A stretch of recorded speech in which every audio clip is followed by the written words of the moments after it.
Fox Sports. We are Black Hawks. We are Wisconsin.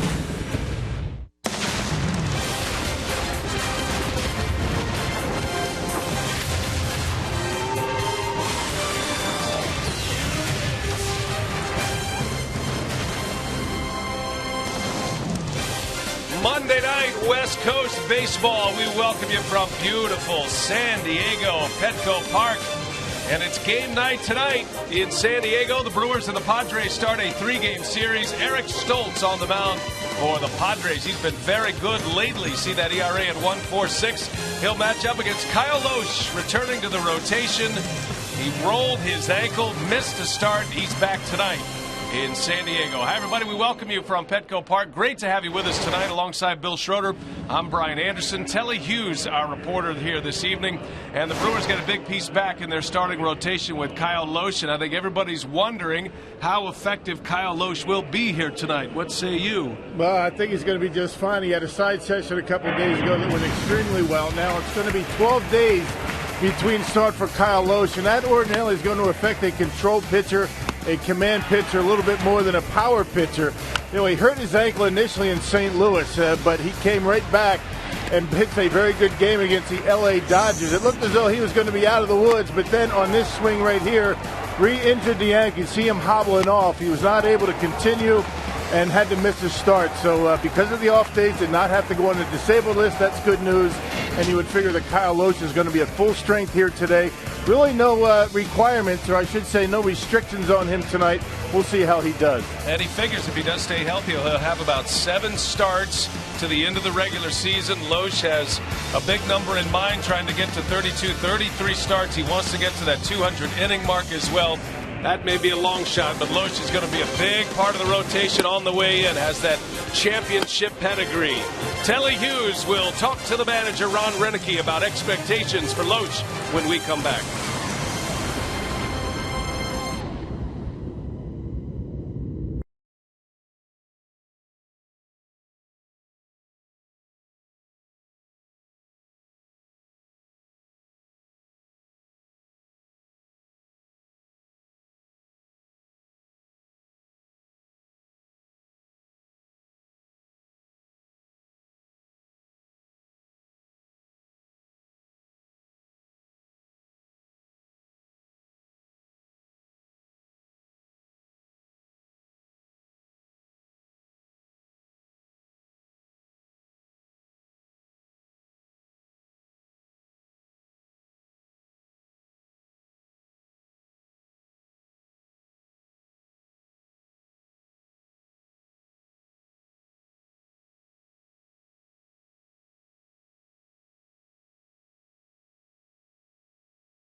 by Menards. Save big money on all your home improvement needs at Menards. By Miller Lite, now in the original can. It's Miller time.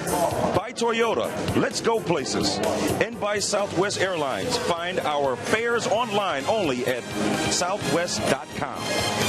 San Diego will serve as the starting grounds for the Brewers' 3-city, 9-game road trip with the first 3 coming against the Padres tonight. Welcome back to Petco Park. I'm Telly Hughes. It's been 12 days and 1 scheduled start missed for Kyle Loesch, who will make his return against a team from a division he is absolutely scorched. Kyle has grilled the NL West this season, and he's what's cooking, presented by Farmland. Loesch has taken his game to another level against the teams from the left coast, and he'll look to keep it that way without any limitations.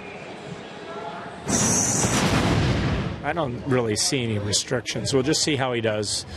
Hopefully we get him in late innings and we can make a decision then, but there's not really any restrictions on him. Coming up, the crew look to kick off the series and road trip on the right foot. Brian Anderson and Bill Schroeder are up on the other side of the break with the first pitch and call between the Brewers and Padres next on Fox Sports Wisconsin.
Great ballparks in the big leagues.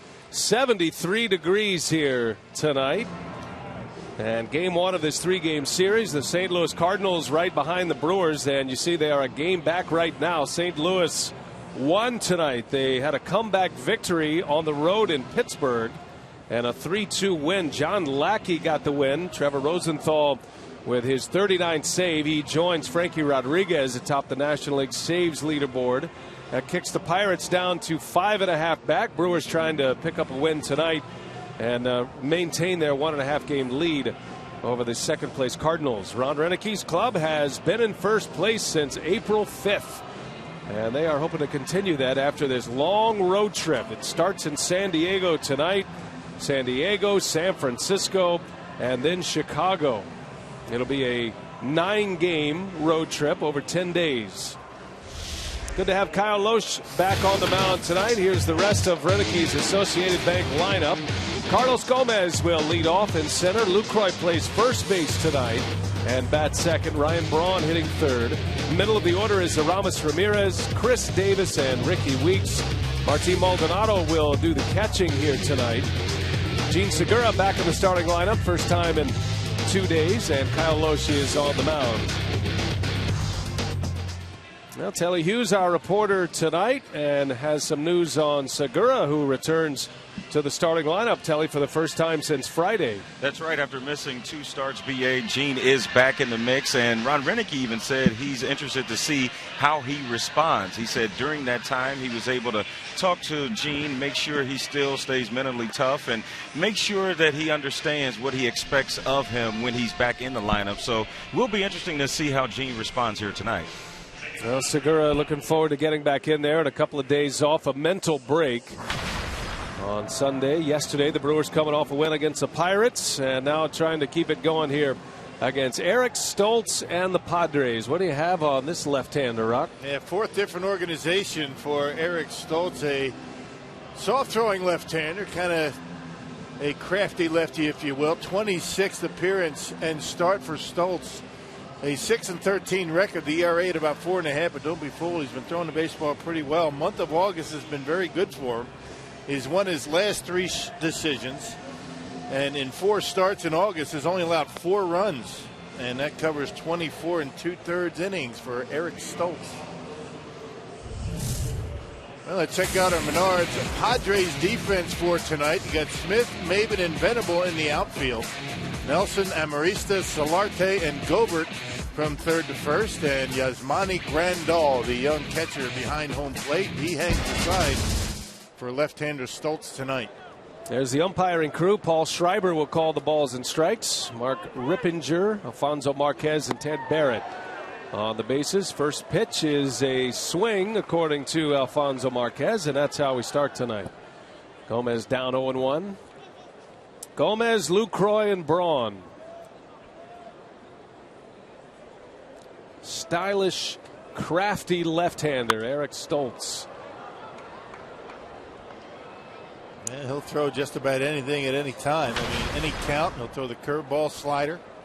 He's got a good changeup. And Brewers have done pretty well against left-handed starters this year. There's that changeup, has good downward action going away from right-handed hitters, almost like a screwball. Now the Brewers have 20 wins against left-handed starters this season. They are 20-13. And Gomez able to lay off. 1 ball, 2 strikes on Carlos, who comes in hitting .285, has 21 homers, 64 driven in. Gomez yesterday was 1 for 4. Brewers managing to salvage the final game of that 3-game series against the Pirates. Nice win yesterday for the Brew Crew, a 4-3 victory. Made a winner out of Mike Fiers, who improves to 4-1. K-Rod got the save. He is 39th. Gomez rings one back up the middle, a base hit. On a 2-strike pitch, Carlos Gomez rips one to center field. Man, that's what you have to do against this guy. You can't try and pull the baseball. He wants you to try and do that. If you're a right-handed hitter, you got to wait back. He's not going to throw too many pitches by you. You know, wait back and think right back through the middle. So Gomez at first, a base stealer. We'll see if he's on the move against the lefty Stoltz, who has a pretty good move. As Jonathan Lucroy will bat.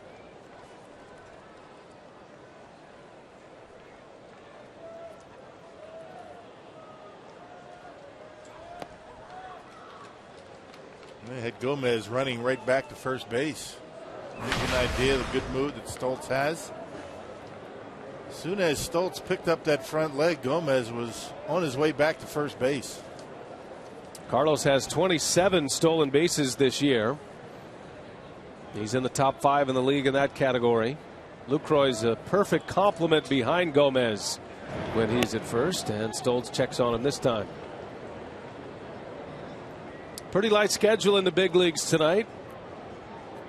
And a couple of West Coast games this evening in the National League. The Giants are hosting the Rockies tonight.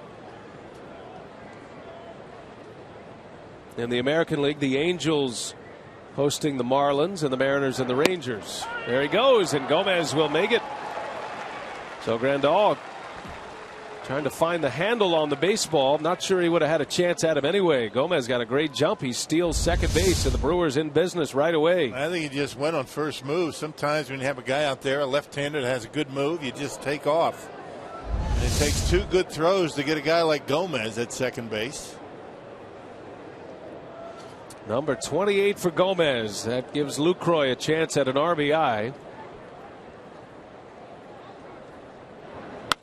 And Lucroy pops it up. Gomez will tag. The catch is made, and Gomez just bluffing. So Lucroy makes the out. First out of the ball game. Gomez remains at second.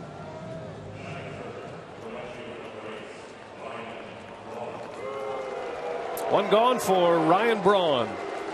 He's got a lot of memories here in San Diego. Our AT&T U-verse rewind. Maybe his greatest game ever as a Brewer came here at Petco Park. That was back in the 2012 season. Braun hit 3 home runs and had a triple. He had 15 total bases. And a night to remember here at Petco Park. And it's not easy to hit 1 home run in this ballpark. This is a big yard here at Petco, particularly at night. Okay, a little bit better during the day. Brewers are going to have all 3 night games here. Big power alleys. You get them down the lines, you have a shot. Braun made his major league debut here at Petco Park back in 2007. And had his first career home run here, as a matter of fact. Not too far from his home. It's about 90 miles from Braun's hometown, Granada Hills, in the Los Angeles area. Yep, saw Joe here. Joe Braun's here in town, checking out the Brew Crew. 1 ball, 1 strike. Braun fouls it away.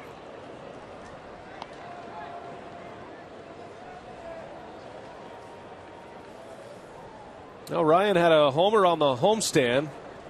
Hit .318 during the homestand. He was 7 for 22. He drove in 4 runs in the 5 games. Comes in with 73 RBIs. That's in the top 10 in the National League. .278 average, 16 home runs. And Gomez takes off. Braun puts it in play. It's off the glove of Stoltz. And the throw to first is late. Heck of a play over there by Gobert just to keep it in play. Yeah, he might have hurt himself, but that was a heck of a play right there. Padres checking to see if Braun turned the corner or not. He did not, and Gobert is banged up a little. Look at this play as Gomez takes off. Check out this catch at first base. I mean, that's a tremendous play by Gobert. And I think maybe there was a little bit of a collision there. Not a bad job by Amarista to throw off the mark, but that's what happened. Brawny, as he's trying to get to first base, kicked the legs out from under Gobert. You can see right there, and Gobert able to hold on. And that could have ended a lot worse than it actually did. No question. And both still a little shaken up. So it's first and third now with 1 away. That will be scored as an infield hit. Pretty good effort by Amarista even to have a chance at Braun. Here's Aramis Ramirez.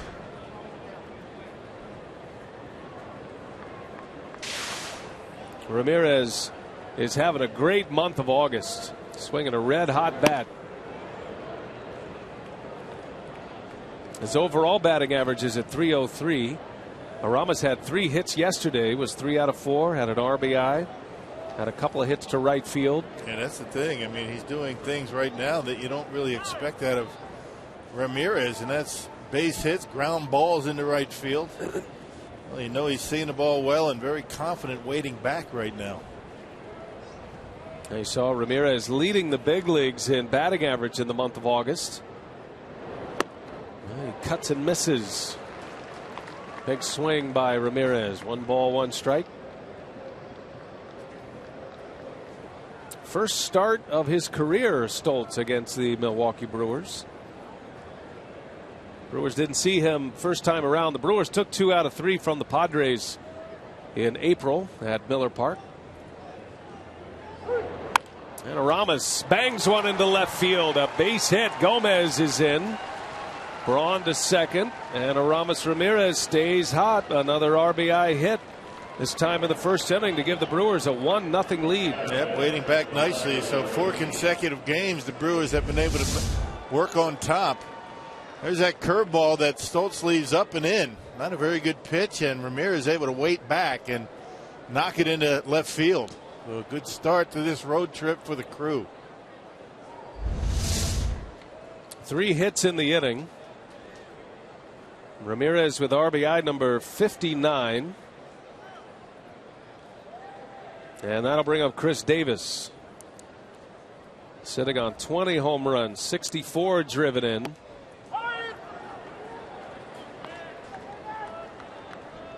Davis has been in a bit of a home run drought here lately. Did not play yesterday. Gerardo Parra got the start in left field.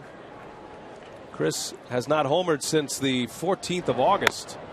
Right off the end of the bat. Little cue shot over to first. Gobert will put the tag on Davis for the second out of the inning. Man, steady diet of off-speed pitches. Even the fastball is not going to blow anybody away. About 90 miles an hour. The changeup, the curveball, the very slow curveball. They don't like the backdoor at the right-handers. The slider back-footed. Just got to wait back. Think up the middle.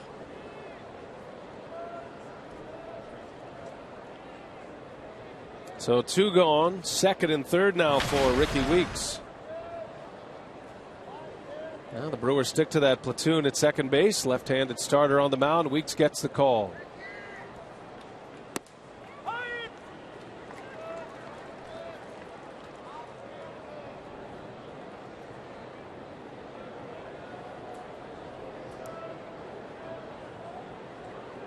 Ricky's approaching a milestone.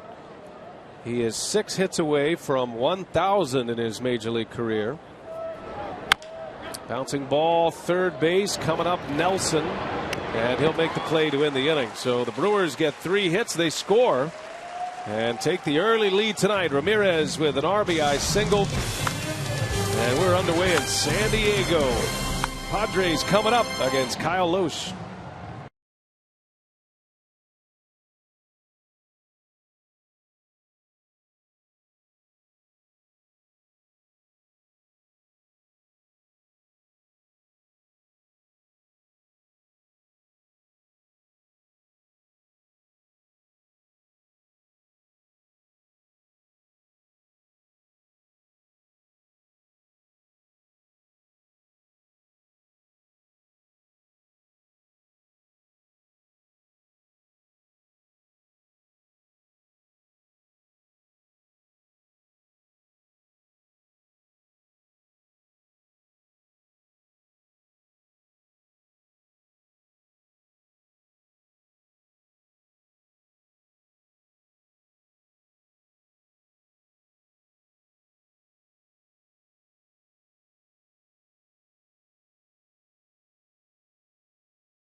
Single, and here we go to the bottom of the first inning. Kyle Lohse back at work. There's Bud Black, year number 8 in this season of change for the Padres. They have a new general manager. Bud's got a new boss, but he remains very popular manager here in San Diego. Associated Bank lineup for Bud Black. Jan Hervis Solarte will lead off. Will Venable, then Seth Smith. Middle of the order is Grandal, Gobert, and Maven. Amarista, Nelson, and Stoltz will round out Bud Black's starting 9 against Kyle Lohse. Glad to be back on the mound after an ankle injury.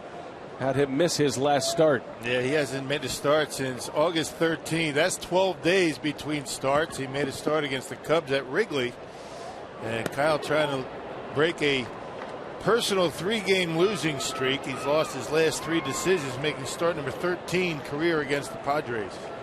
And Loesch admitted that his recent starts, he's been dealing with this ankle injury, which was originally injured against the St. Louis Cardinals. Loesch tried to pitch through it, felt like he could battle through it, and he actually made 3 starts with an injured ankle. And then he felt like it was starting to affect his mechanics on the mound, and when he finally tweaked it against the Chicago Cubs on August 13th, even though he came back out, he finished an inning. That was going to be that. And Ron Renicky and Rick Kranitz utilizing a couple of off days to skip Loesch in the rotation. And Solarte starts it with a walk. Check out the Brewers defense. Brought to you by Menards tonight. You got Chris Davis, Gomez, and Ryan Braun in the outfield. Ramirez, Gene Segura back at shortstop. A couple of starts in a row. He was out of the lineup. Ricky Weeks, the left-hander, on the mound at second. Lucroy at first. And that puts Martin Maldonado behind home plate. So here is Will Venable now, who homered yesterday, had a pinch hit home run for the Padres in their victory at Arizona, salvaging the final game of their road trip. Padres went 3-7 on their road trip, and now they open up a 10-game homestand. Man, runs have been tough to come by throughout the season for the Padres. Last in runs, last in batting average, and next to last in home runs. But lately they've been scoring a few more runs.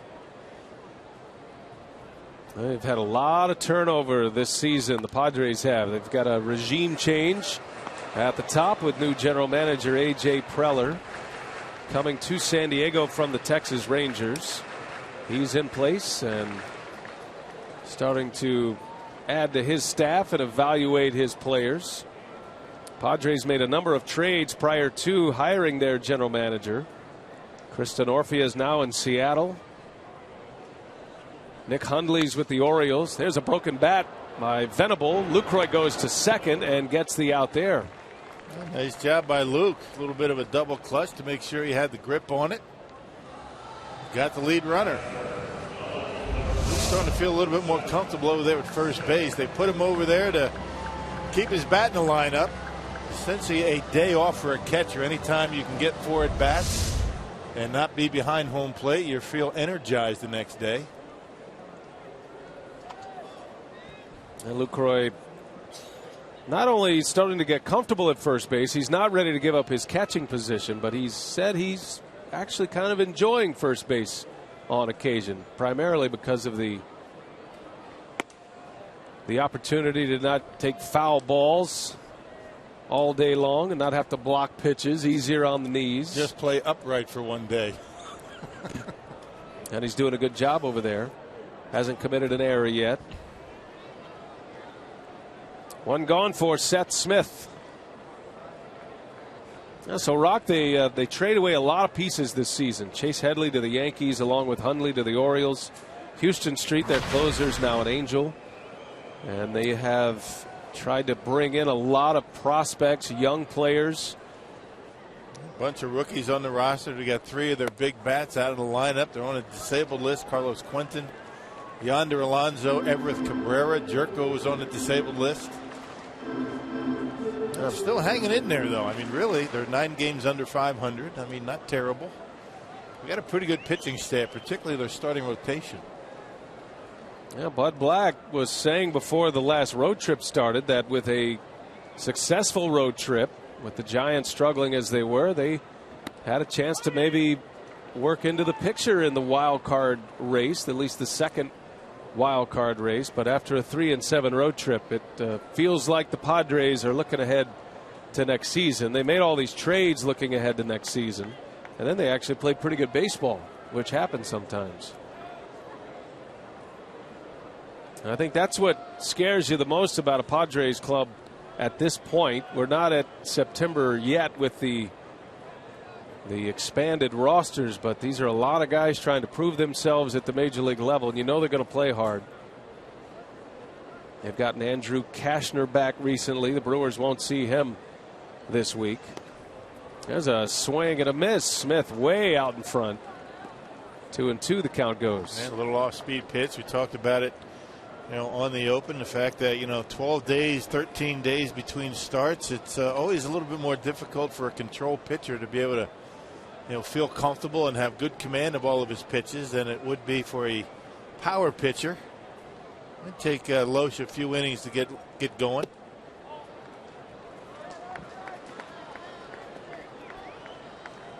Loesch issued a walk to start it against Solarte, and now he's 3-2 on Smith.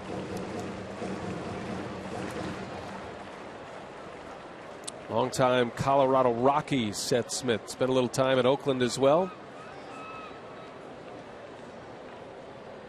Always been a good hitter.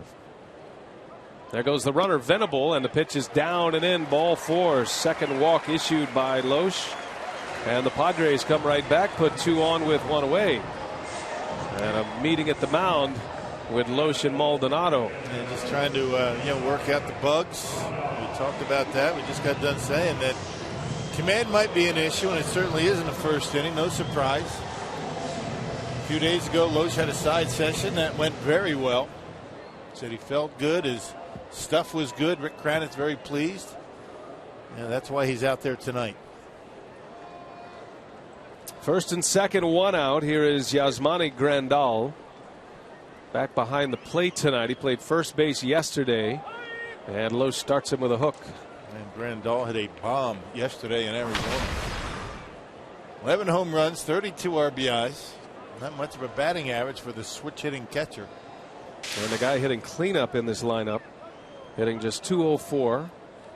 Brewers held him hitless back in April in Milwaukee. He pops this one up, foul. That'll be out of play in the seats. He had just come off the disabled list when the Padres were in Milwaukee. He's got a lot of power, though. What a night, huh? Gorgeous. Just ideal. Every night's like this here, isn't it? Feels like you're playing indoors. Loesch steps off, got Venable hung up now. And Segura will run him down.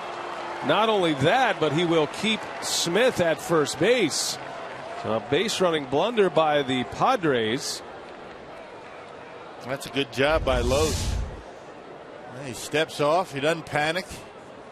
And it takes one throw to get him. And Gene Segura able to run him down, and that keeps Smith at first base. A lot of guys will flinch on something like that. You see Venable take off. Didn't flinch, stepped off, and made the play. And now Grandal fouls it away. No balls, 2 strikes on the Padre cleanup hitter. Padres have been getting some good work behind the plate from Rene Rivera. He started behind the plate yesterday. But Black trying to find some answers over at first base now that Alonso is out. Alonso is going to require surgery on that forearm. And that will end his season. Yonder Alonso on the DL. Quentin's missed a lot of games this year. There's a drive into right center field. That ball is well hit. Gomez on the run will make the play. Perfect ballpark to be a fly ball pitcher. Gomez runs it down. Scoreless inning for Loesch.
A first inning run.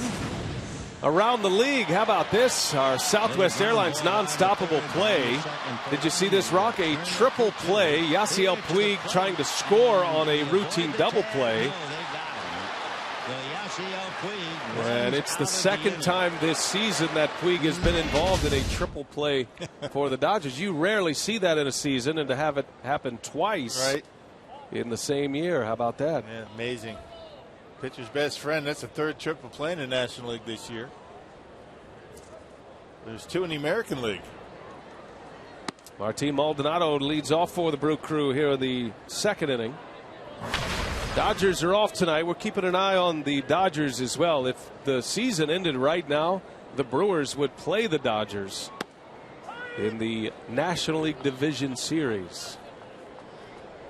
So the Dodgers, the Nationals, Washington has the best record in the National League. They lost tonight. Phillies beat them 3-2. Yeah, 32 games left for the Brewers, including tonight. A lot of season left. A lot of important games for Ron Renick and his troops. Brewers lead in the division in 1 game right now after the Cardinals had a comeback win against the Pittsburgh Pirates, a 3-2 victory.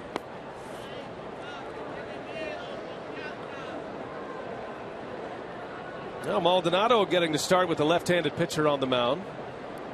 That's kind of been the rhythm of Renick lately. Get a left-handed starter. Lucroy plays first, and Maldonado behind the plate. And a shot, and it's caught at second. What a play! Yangervis Solarte with a dandy. Not a bad second baseman either. I mean, normally a third baseman. Coming over in that trade with Chase Headley with the Yankees. Check it out. Maldonado hits it right on the nose, and Solarte with a beauty up the middle. Surprised even himself with that play. And baseball slicing back toward the second baseman. Nice job. Well, and here in San Diego, a play like that makes us remember Jerry Coleman, legendary announcer, passed away, and a play like that, Jerry Coleman would say, hang a star on that one. We're in the Jerry Coleman Broadcast Center here. They hung a star out the radio booth on that play. A gold star. I miss seeing the Colonel around here. Yeah, what a great guy. Sure was. A hero as well, war veteran. Segura with a base hit. So Gene Segura, an aggressive turn. He singles. Brewers coming up with their 4th hit, first 8 batters. And getting some good at-bats. Segura out of the starting lineup for the last 2 days. Renick had to use him on a double switch on Saturday, and then he had the full day off yesterday. I thought it was interesting that Renick, I don't want to go as far as saying he called out Segura, but he did say that we need more from Segura offensively.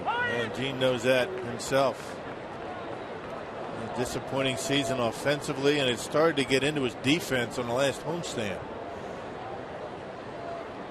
So he got to wipe the slate clean with a full day off yesterday, and comes up with a base hit in his first try tonight. Loesch trying to bunt him over, and the throw will go to first, and Loesch will make sure he doesn't get his pinky finger caught up in anybody's jersey. Yeah, that happened last year, right, on a bunt? That's right. Right here is where he broke his finger. Loesch didn't even bother that time. He says it's a trick finger. It becomes dislocated often, and this was the play, and he actually got it caught in the jersey of Jed Jerko right there, just as he was running by. Yep, dislocated it, broke it, and that would be the end of the night for Kyle Loesch, although he did pick up his first win as a Brewer that night. Right. Carlos Gomez has him oohing and awing here with that big cut.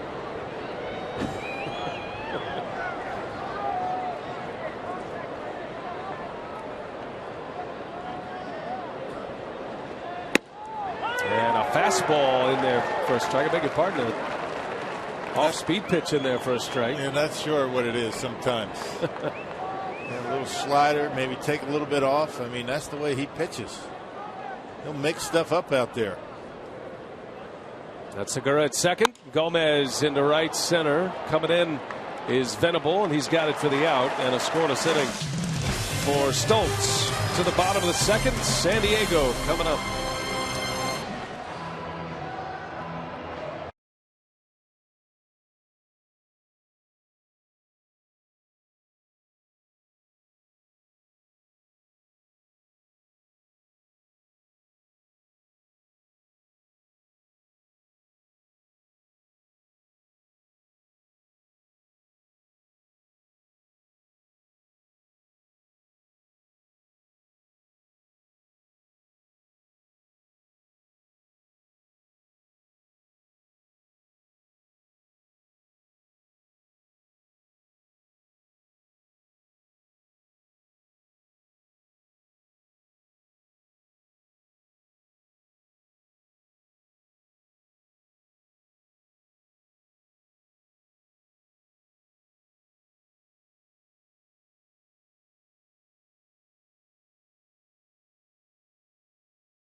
One to nothing, and it's Robin Yount bobblehead day on Sunday, September 14th, as the Brewers host the Reds, and all fans at Miller Park will get a bobblehead of the kid, Robin Yount, courtesy of Robert Hack Diamonds. Call 414-902-4000 or go to Brewers.com for tickets.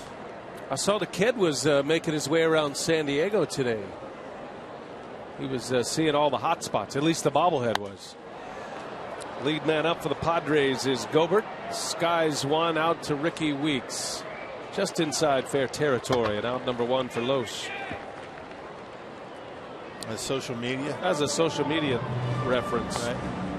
I see you weren't tooling around on your social media today. By the way, we had a great discussion yesterday about your big tweet today. You teased it, and did you actually execute the tweet? Yeah, we have something big on Brewers Fantasy Camp. You know, anybody that signs up before September 15th will be eligible to enter a drawing to win 2 playoff tickets for the Brewers' first playoff game at Miller Park this year. Wow.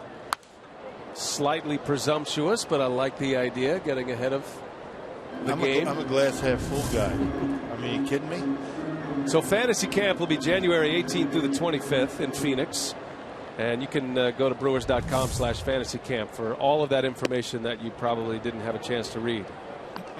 So, and you can also follow Rock on Twitter at Brewers Fan Camp. Right.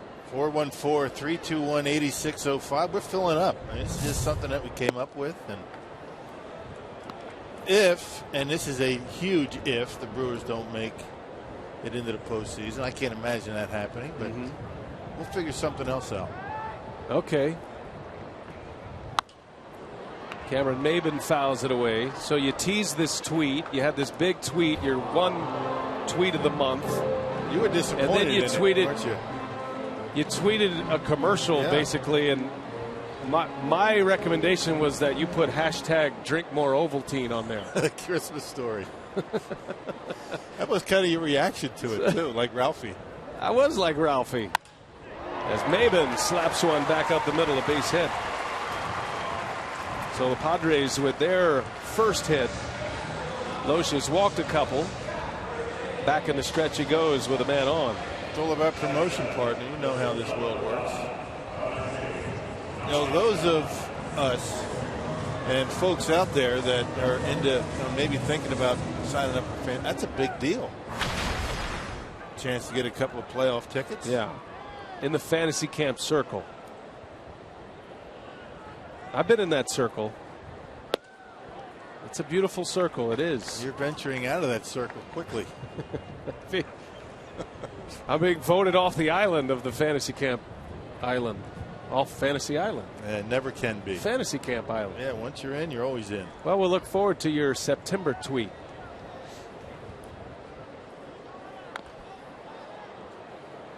Alexi Amarista out in front, fouls it away. Talented young shortstop. The Padres are without Everett Cabrera. He's out with a left hamstring injury.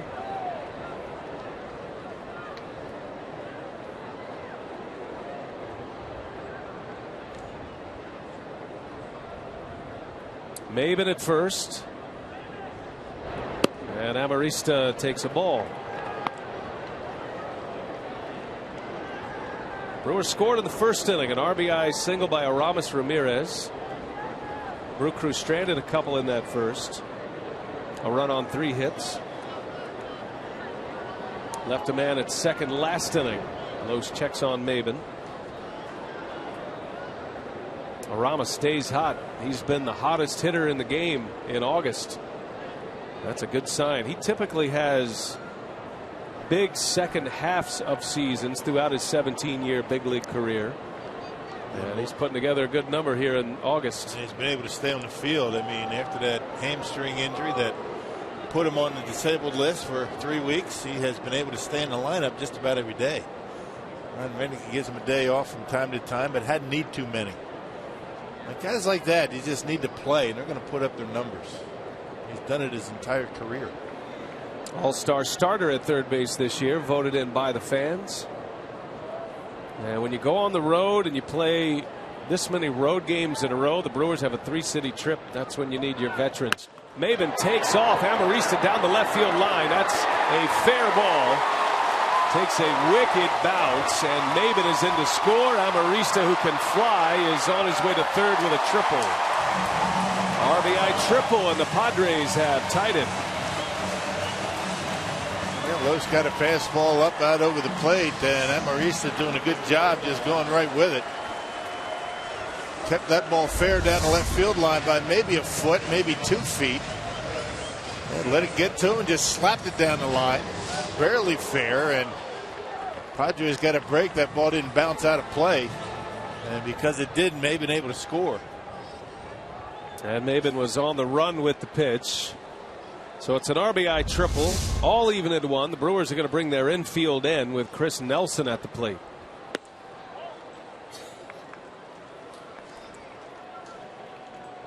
I think Renick has decided that for the most part he's going to bring his infield in when you get down at the bottom of the order, especially with a guy the kind of speed of Amarista. They've done a lot of charting on this particular play in this sequence on ground balls, where they go, and if the infield is back. You see that a lot of teams doing that these days. And man at third, 1 out, why not? But if it's second and third, you're not going to do it. Try to save a run here. It used to be you'd only see the infield come in like this against some of the best starting pitchers. You know, if you were matching up against a Chris Carpenter, an Adam Wainwright, or Jake Peavy back in his day with San Diego, you might see this early, but this has been the trend this year for the Brewers. Trying to get a ground ball right in an infield. You can see Kyle Los really trying to work on that command, and he's having a difficult time finding the corners, and he has decided that if he's going to miss off the plate and not down the middle. Los knows he has the pitcher on deck. Go ahead, run at third. Los delivers, and Nelson doesn't bite. So that'll be first and third now. And here comes Stoltz. Might see him drop down a bunt anyway, although Stoltz swings it pretty well. Spent most of his career in the National League. Dodgers, Colorado. Well, Bud Black and Ron Renick out of the same school of baseball thinking with Mike Scioscia and the Angels. And a bunt is coming, and it is a good bunt. And Loesch Coming to the plate, the tag out at the plate. What a play by Loesch. Man, oh man, was that any good? Kyle Loesch. I thought he had no shot at an out at the plate. Talk about an ankle tester. This play right here. Check this out. This is a great play by Loesch. And you can see Maldonado able to slap the tag on the arm as Amarista was trying to avoid the tag. Got him right on the arm and he got him out. Nice play. That was a heck of a bunt. See Loesch peek down the line to see if Amarista was taken off. And they got their man. Rick Granite's on his way out just to give Loesch maybe time to collect himself, make sure he's all right. And I think Bud Black's going to challenge this. The injured ankle for Loesch is his right ankle, his push ankle. And right away, he's nodding that he's okay. Bud Black's going to ask the crew chief, Ted Barrett. They might take a look and see if Maldonado was blocking home plate, number one. And if they look at that, it is a Padres challenge, so they're challenging the call. Umpires are the only ones that can look to see if the catcher was blocking home plate.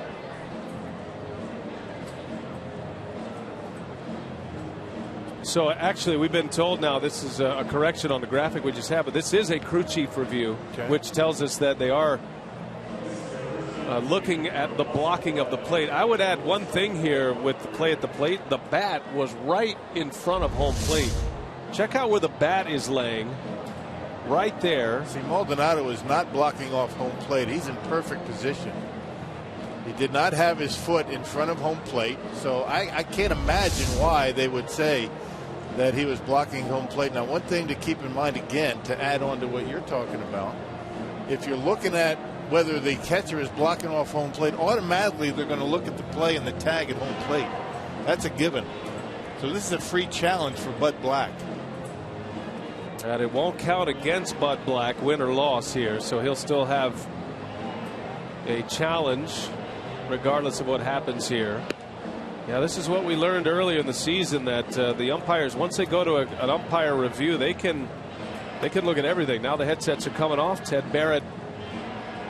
They're talking to each other. Now they're going to put him back on. I mean, I can't imagine how they could say Maldonado was blocking off home plate. He was not. Remember, you can't block the plate once you have the ball.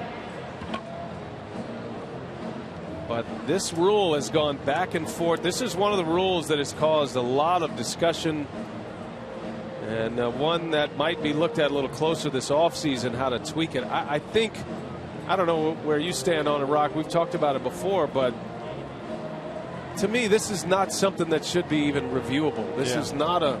I mean, you can see if a catcher is blocking the plate while you're calling it live. And there have been calls that have made absolutely no sense, and baseball has, said at times that the wrong call was made. I mean, blocking off home plate with the bases loaded on a force out. I mean, you can't do that. But as any catcher will tell you, that they don't ask to be protected because they don't have to block off home plate. That's a choice that any catcher makes. They try and compare it to protecting a second baseman turning a double play. That's a completely different issue. They have to be there. Catchers do not. And I've talked to Jerry Narron about it, who handles the catching coaching for the Brewers. Jerry Narron, the Brewers bench coach, they coach Maldonado and Lucroy how to set up. See, this is taking too long. This is ridiculous. Brewers catchers are taught to put a toe on the corner, on the top corner of the plate, their left foot, and then once they catch the ball, to then come back down to apply the tag. And if it takes this long to determine one thing or another, it should just call stands on the field. This is taking far too long. Looks like we got a decision here. Barrett going to the headphones, and they're going to call him out. Surprise, surprise. So the crew chief calls him out. No violation on the play is the official verbiage. Now, why'd that take so long? Honestly, I have no idea. And I don't feel like it's something that should be looked at. You know, the old days when Mike Scioscia or Lance Parrish or Bill Schroeder used to squat in front of home plate. Nobody does that anymore. That was our choice. We didn't have to do that. I mean, so why protect the catcher and when he does that? That's a choice he makes individually. That review took almost 4 minutes. That's ridiculous. Unnecessary. I think that's one that's going to be looked at very closely under new commissioner Rob Manfred this offseason. All right, so 2 men are out now. Solarte at the plate, and nobody's at first. And Ricky Weeks doesn't throw, and that's going to be an infield hit. That's the inexperience of Lucroy. He doesn't raise it off too far. I mean, he knows it right away. Now, your instinct is, as a first baseman, you take anything you can get to, but this is a ground ball basically right at Ricky. Lucroy going after it, and Kyle needs to get there regardless of where the ground ball is on the right side, and the inning continues. And Lucroy barking at himself. He is a perfectionist, even though he hasn't been there much. That'll be a hit. Yeah, an infield hit to load the bases. It's the third hit of the inning. The Padres have a run in, and here is Venable. Lowe's trying to do all he can to wiggle off this one in the second. Venable broke his bat last time up against Loesch. A little roller over to first.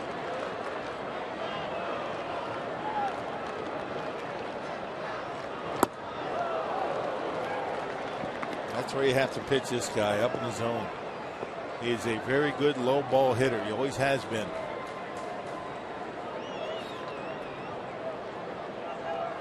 Pretty good numbers with the bases loaded. 381. And a swing and a miss. Loesch goes right back to the spot. Venable cuts and misses. It's 1-2. Good scouting report, partner. Been watching Venable for a long time. You leave one down around those knees, he will get a very good swing at it and hit it hard. See if Loesch goes back up there. 1-2 the count. Padres have him loaded, and he does. This time Venable doesn't bite. 2-2.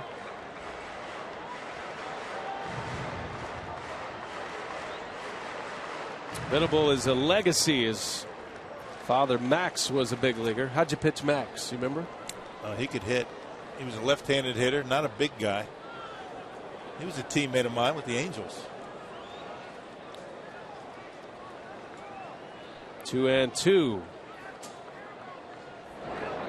And he bounces one. Good block by Maldonado. That was a tough pitch to keep in front. In baseball, bounce at about a foot in front of home plate. You just throw your body in front of it in hopes that it hits you somewhere, and he's able to keep it close. That was about 2 feet in front of home plate. Been a long inning for Loesch. Pitch number 25 coming. 3-2, bases loaded. And Venable swings and misses. Down he goes. He chased one. He just couldn't lay off it. Loesch gets through it. The Padres score, and we're all even at 1.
Wisconsin is brought to you by Piggly Wiggly, the official supermarket of Fox Sports Wisconsin.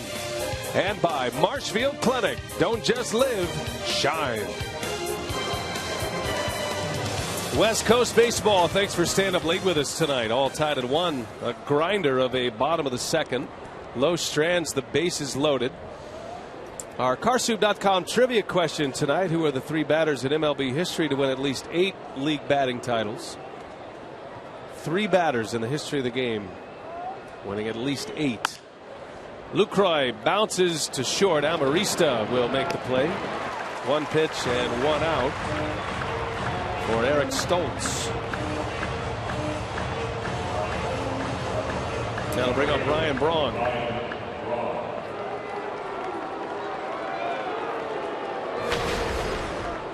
Braun had an infield hit in the first inning. Little chopper right over the mound. Actually hit the glove of Stoltz.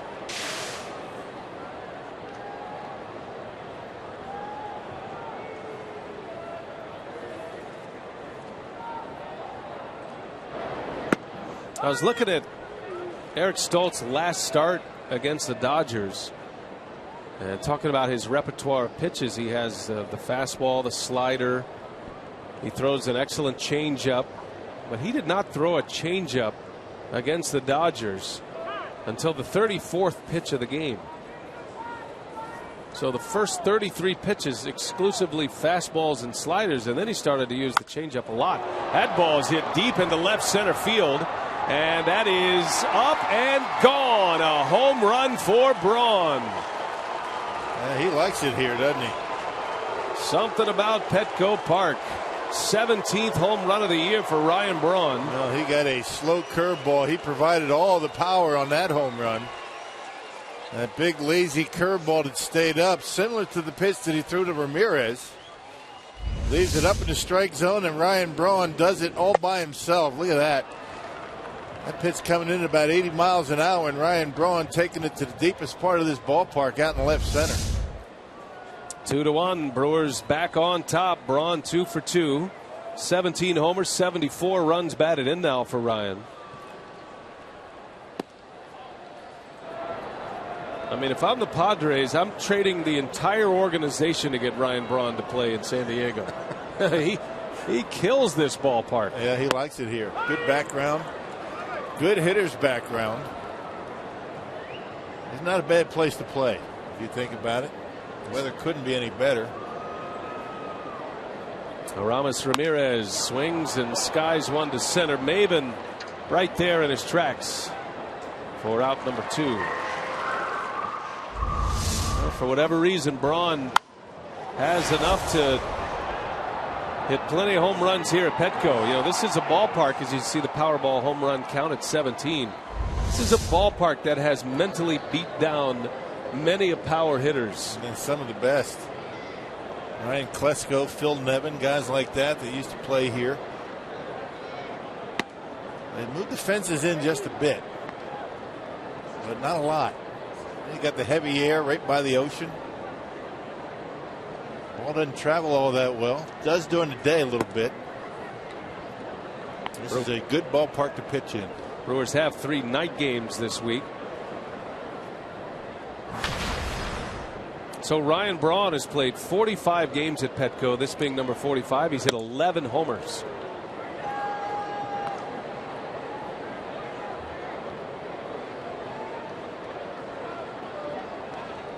By my Texas math, that's a home run every 4 at bats. Just about. It's pretty good. Every 4 games. Not quite as good as Eric Stoltz not throwing a changeup for 34 pitches. I know. I thought that was interesting. That's impressive. Everybody's telling me he throws a great changeup. I mean, where do you come up with that? Well, you know, I have we got a team, we got an army of researchers. No, I looked on my my little video app that I have that on my iPad. It goes through every pitch that he has made. So called Bloomberg. It's fantastic. And you can go through and look at every pitch that he made. Why don't I have that? Well, you got to know people, Rock. Don't you think it's more and important you have to that pay for it? That the analyst has that as opposed to the play-by-play guy? Well, you're on a need-to-know basis, so there are things that I'll show you. I'm sure you whipped out for that, didn't you?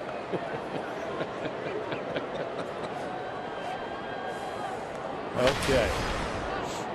The credit card will do. They take all major credit cards. That's pretty neat. Yeah. It also has some advanced statistics, by the way.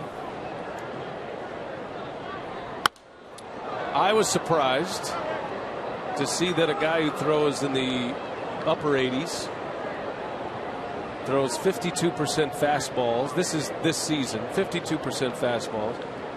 His second most used pitch is his changeup, a little over 22% this year, and then a slider, 16%. So you're thinking, well, his changeup's his best secondary pitch. Well, not every game. I mean, there are some games he might not have a feel for it. It might be the opponent that he's facing that particular day. But, 52, was it fastballs? 52%. That's not many.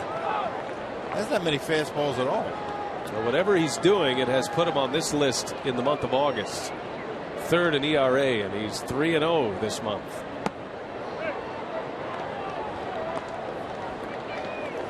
He can't be fooled. I thought you made a good point in the pregame show. His overall numbers 6-13, 4.53 ERA. But that doesn't tell the whole story, because what he's done lately is who he is coming into this start.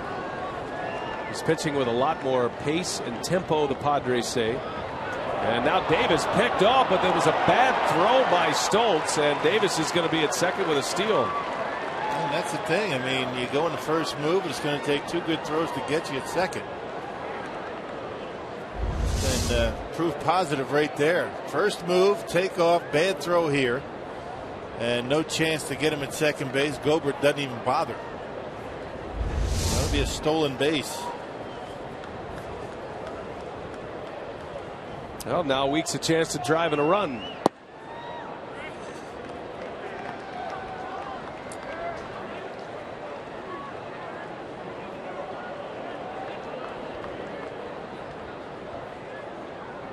Stoltz does not get many runs of support. The worst in the National League and in all of baseball. Just a little over 3 runs a start. And Weeks draws the walk. So back-to-back walks given up by Stoltz. A pitcher who relies on command, and he's walked the last 2 to make it first and second for Maldonado. And one thing you notice about Stoltz, he doesn't come inside all that often. So normally a left-hander that is going to rely on off-speed pitches and change-ups away. Every now and then he's going to try and straighten you up inside with the fastball. We haven't seen that. What? Fastballs, for the most part, have been on the outside corner to the right-handed hitters.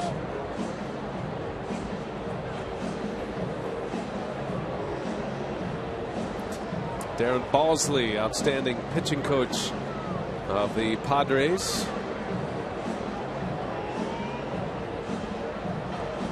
Could be an interesting offseason for San Diego with their new general manager in place.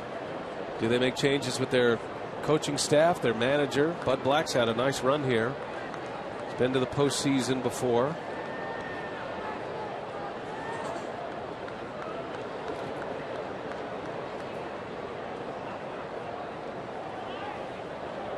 Maldonado, 2 on, 2 outs.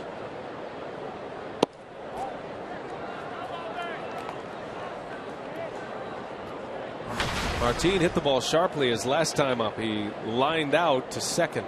Diving catch by Yangervis Solarte. Took a hit away from Maldonado.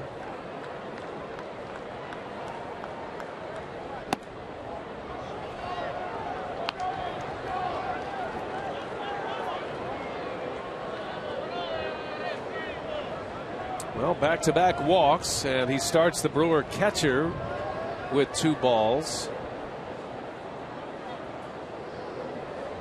Well, you got to figure Maldonado is in the go zone now. Stoltz has to throw him a strike. And Maldonado rips one in the gap left center. That's down, a base hit. In to score is Davis. And Martin Maldonado with a 2-out RBI. The Brewers take a 3-1 lead. Yeah, slider that stayed up in the strike zone. You saw Grandal scoot from the inside corner to the outside corner. So he's just trying to backdoor it and just left it middle in. And Maldonado, second time in his many at bats, he's hit it right on the screws.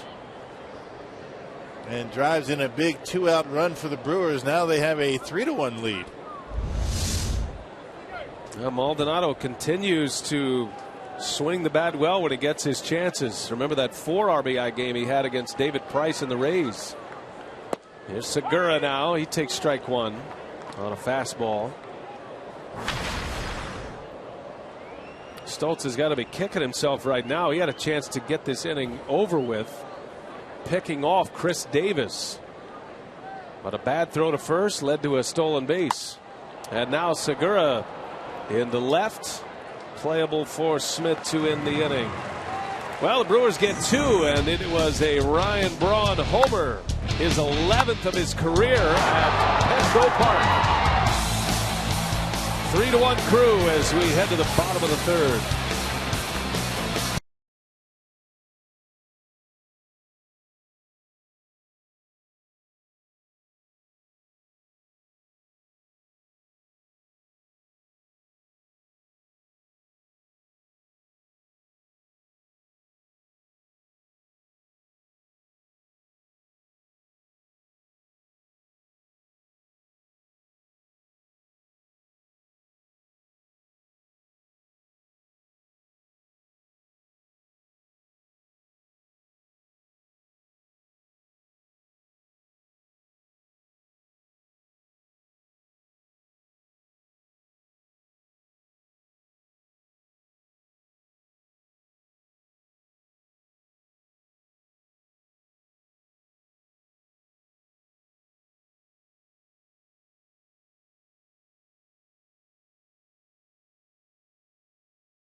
Home run of the season has given the Brewers a 3-1 lead as we head to the bottom of the third inning here in San Diego. Cal Loesch back on the mound for his third inning of work. And before tonight's game, Ron Renicky said there would be absolutely no restrictions on Cal Loesch tonight, and that's in spite of him not pitching in the last 12 days. Of course, he missed his last start with that sore ankle, but Ron Renicky said that it would be a different story if it was something dealing with his arm. But because it was his ankle, he doesn't want to have any restrictions on him, and he expects him to come out and pick up where he left off, B.A.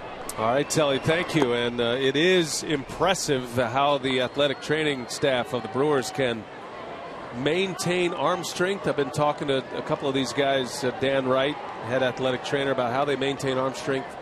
When you have an injury like Loesch had, they're trying to rest the ankle, but yet maintain the strength in the shoulder, the elbow.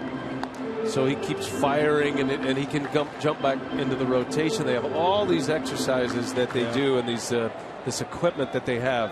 And Matt Garza is going through the same thing. He's keeping his arm strong while his oblique heals. It's fascinating science how to keep a pitcher ready to go again, so he doesn't really miss a beat. Yeah, it is amazing. I mean, the things that they can do these days. Seth Smith flies out to center field. Loesch has his first man out in the third. Matt Garza expected to be back at it sometime in that Chicago series if all goes well. Now, Ron Renicky was saying before the game the Brewers would like Garza to go on a minor league rehab start, just at least one start to make sure he's all right. But won't know about that until after his next side session, which I believe is tomorrow. And he'll have to go off a mound and go hard off a mound, see how his body recovers, and then the Brewers will make a decision at that point. But the The idea right now, if everything goes according to plan, he would make a minor league rehab start on the 29th or thereabouts, and then he would start probably game 2 of that Cubs series. Yeah, that's the thing. I mean, players do not have to accept a rehab start, for whatever reason that may be. But the good news is, if in fact there is a problem with Garza in that start in Chicago, the rosters will have expanded already, and the Brewers, I'm sure, are going to bolster that bullpen quite a bit. There's a defensive swing, and Yasmani Grandal is out on strikes. And second strikeout for Kyle Loesch. Hey, tonight's time of the game winner, Bears Corner Bar in Black Creek. They call the Brewers in the next 24 hours. They get 40 Miller Lite beer pen tickets to a Brewers home game this year. This offer courtesy of the Tavern Lake of Wisconsin and Miller Lite. 2 outs. Here is Jake Gobert. Takes a strike. Padres picked up Gobert from the Oakland A's in a deal that involved Kyle Blanks. Remember Blanks? Big slugger. Yeah, one of the biggest guys in baseball. Tall. A lot of power, just not able to get on base enough.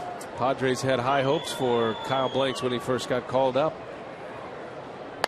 And a shot. Ricky Weeks is there. And that'll be a quick inning for Kyle Loesch. That's what he needed.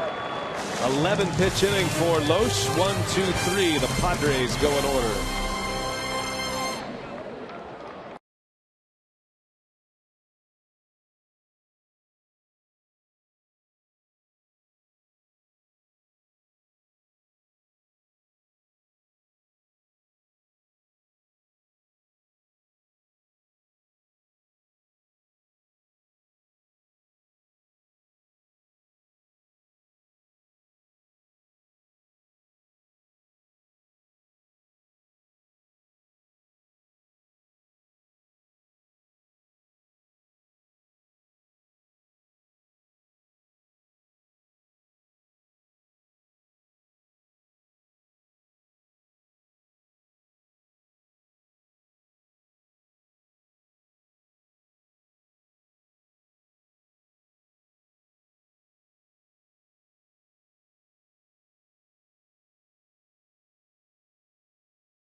Padres 3-1, top of the 4th. And a reminder that Fox Sports Supports is proud to collaborate with Stand Up to Cancer, a groundbreaking initiative created to accelerate innovative cancer research that gets new therapies to patients quickly in order to save lives now. For more information, visit foxsportsupports.com. There's a strike to Kyle Loesch underway here in the 4th. Brewers scored in the first inning on an RBI by Ramirez. RBI single. Braun homered, and Martin Maldonado with a 2-out RBI single in a 2-run third. 3-1 Brew Crew.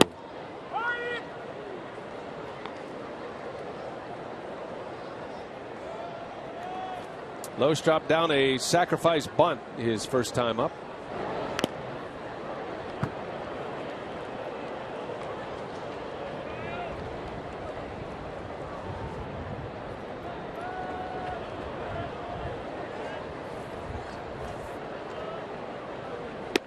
And down he goes.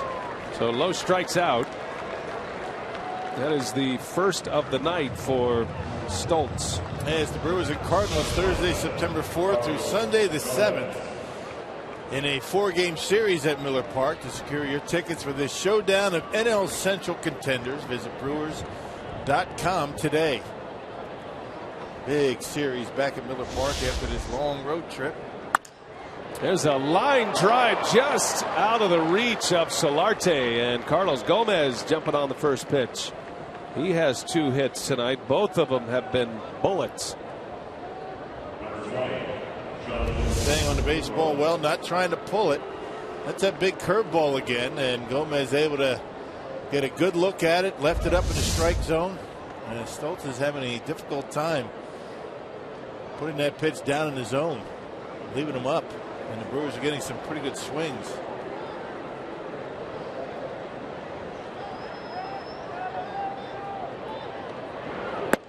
Lucroy takes a strike.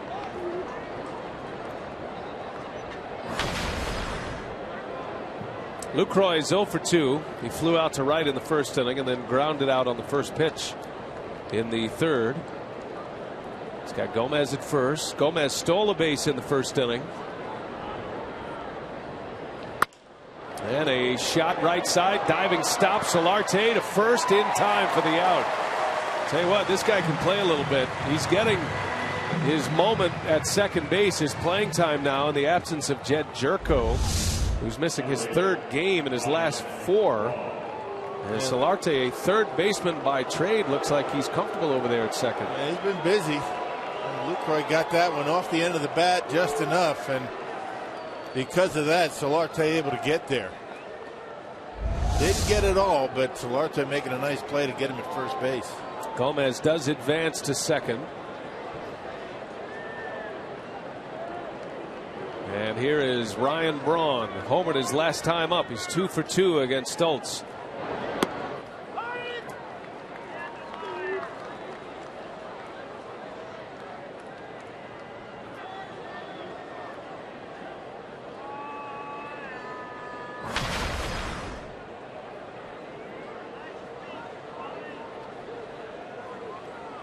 Braun, the club leader in runs batted in. Popped him up. That'll stay playable. This is Gobert. And he slips, but he's able to make the catch. Warning track got him. Side retired. Scoreless inning for Stoltz. Brewers lead it 3-1.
The 4th inning, Kyle Loesch back to work. And a 2-run lead to work with. Carsoup.com trivia, the 3 batters in MLB history to win at least 8 batting titles. Tony Gwynn certainly one of them. Ty Cobb won 12. Honus Wagner, the great Pirate, won 8. Mr. Padre, yeah. Tony Gwynn. Speaking of a guy that is missed greatly here in San Diego. Maben on the first pitch. Foul territory. Lucroy makes a play. Yeah, one of the really good guys that has ever played this game. I remember playing against Tony Gwynn in the minor leagues, and You knew he was going to be a special player, just not a special player, a special human being. Well, the greatest Padre of all, Tony Gwynn. Second on that list is Trevor Hoffman. And they are going to honor Trevor Hoffman this weekend, Saturday, as a matter of fact. They're going to induct Trevor into the Padres Hall of Fame. Yeah. Congratulations to Trevor. We always like to have Trevor on the air when we come to San Diego, but he has a new job this year, and I'm not sure he's here. A little bit more busy than being director of golf, right? That's right. He is not just a consultant anymore. He's actually the pitching coordinator, Trevor, in the upper levels of the Padres minor league system, so he travels quite a bit. Good guy to have in that spot. Not only does he know about pitching, but he knows how to get the kids. Very good teacher of the game, and not just youngsters. He was able to teach a lot of the guys in that bullpen at the big league level that he played with. Amarista takes a ball high, and Loesch falling behind 3-1. Well, we'll try to secure Trevor if he's in San Diego. Try to get him on the air with us this week. Full count to Amarista. He usually shows up when the Brewers are in town. He's got a lot of buds still over there in that Brewers clubhouse.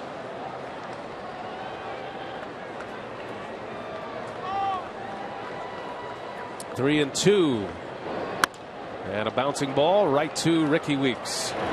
Amarista retired. He drove in the Padres run in the second. Loesch gets him on a 4-3 ground out here in the fourth. And Kyle doing a nice job grinding through this start. Obviously doesn't have his best control. Not putting the ball really where he wants it. Still able to get his outs and is able to maintain this 3-1 lead at this point.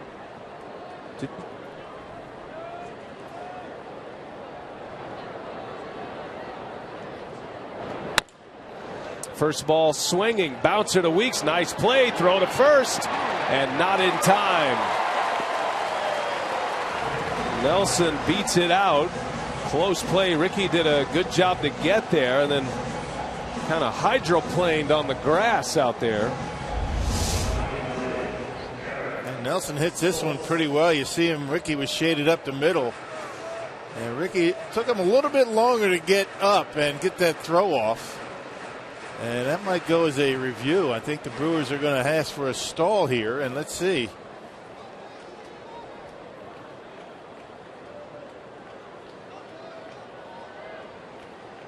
I think they might have got him. I think he might be out. We'll see. We'll see if Ron Renneke goes with a challenge. He hasn't walked out there yet. Well, here he comes. Why not? It's close enough. So Renneke asked Loesch to step off the mound. And now he's got his answer from the clubhouse, and he might send this one to a challenge. Yep, so he's going to challenge it. I notice Renneke's changed his strategy a little bit. This was a conversation we were having with Don Mattingly in Milwaukee. Mattingly has basically decided not to go out there and stall and have this meaningless conversation with an umpire waiting on replay. Instead, Renneke and Mattingly and a lot of other managers are just having their batter step out of the box or the pitcher not get on the rubber. Right. So, and I think that's a better way to do it, right? Because once the pitcher gets on that pitching rubber, I mean, you can't go to a review unless the umpire, I guess, or unless the. Yeah, how about that? Yeah, they were looking at it anyway, and he did get it right. So out is the call. That was a quick one. Trying to make up for some lost time after the last challenge.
Wisconsin is brought to you by Southwest Airlines. Find our fares online only at southwest.com. By the Wisconsin Lottery, reminding you to please play responsibly. And by Miller Lite, now in the original can, it's Miller time. Monday night, Petco Park, San Diego, 3-1 Brewers. On our way to the 5th. After a quick call, Ramos Ramirez on the first pitch sends one deep center field. Maben out of room. A home run for Ramirez. And it's 4-1 Milwaukee as Ramos Ramirez goes deep, his 14th of the year. Jumping on the first pitch of the inning. Well, these Brewers are not messing around on that first pitch. And Ramirez hits one to dead center. It says it's only 396 out there to center field, but it plays a lot deeper than that with the heavy air in this ballpark. And here it is, fastball right down the middle of the plate. Ramirez waiting for it, and he knocks it out of here for a 4-1 lead. Well, the Brewers with a couple of home runs in this ballpark tonight. Braun and Ramirez go deep, couple of solo home runs. Chris Davis takes a strike. Yeah, all smiles. What a hot bat Ramirez has going in August. He came into this game with the best batting average in the big leagues in August. He has 2 hits tonight. Davis hits one sharply to short. Amarista for the first out. Just to clean up that review, that challenge at the end of the 4th inning. That was a 36-second review. And obviously they were looking at the replays prior to Renicky issuing the challenge, because that one went quickly. That's how it's supposed to work. Exactly. Right there. I mean, I understand that the review, you have to get them right, but I think if it takes 4 minutes, I mean, it's so close that how can you reverse the call that's on the field, whether it's safe or out? It shouldn't take that long. Well, we've had an umpire review tonight that went nearly 4 minutes. That was on the Rule 7.13 that you hear a lot of if you're following the game closely, about blocking the plate or not. There was no violation on that play, so Maldonado did what he was supposed to do, and the call remained as an out. I think your play has been great. It's just that sometimes it takes a little bit too long, and it shouldn't have to. There should be a time limit on it. If you can't determine whether you're going to overturn a call within a certain amount of time, maybe 2 minutes, you just leave it alone and leave the call stands on the field. Yeah, I like that idea. I noticed the NFL has adopted a little bit of what Major League Baseball is doing. So the NFL now will have a central review office looking at replays to help the referees. Right. Once they go under the hood. As Ricky Weeks turns one around. That's a base hit. Down to the wall it goes. And Weeks on his way to second with a double. Well, the Brewers are getting their hits here tonight. That is the 9th hit of the night. Weeks on base for the 2nd time, and it's a 1-out double in the 5th. And the last time Stoltz has given up 9 or more hits was way back on May 5th. He's been very efficient. The Brewers have put on 4 runs on him. That hadn't happened in a while. And Ricky Weeks turns one around right down that left field line. Got another chance to score a run.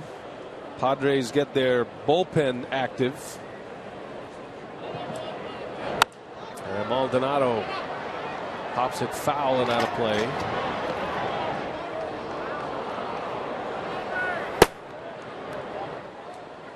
That is Blaine Boyer getting loose. Padres have a lot of guys with big beards. You like the beard? I can't say I do. Not the big ones. Not against beards in general. Our producer has a beard. Yeah, I'm not a fan of that one either. It's got a little gray coming in it. Brad?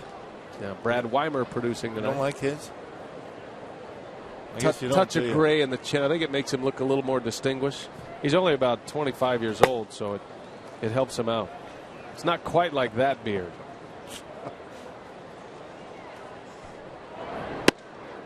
There's a strike to Maldonado. That was a fastball in. One of the few times he's come in with that pitch.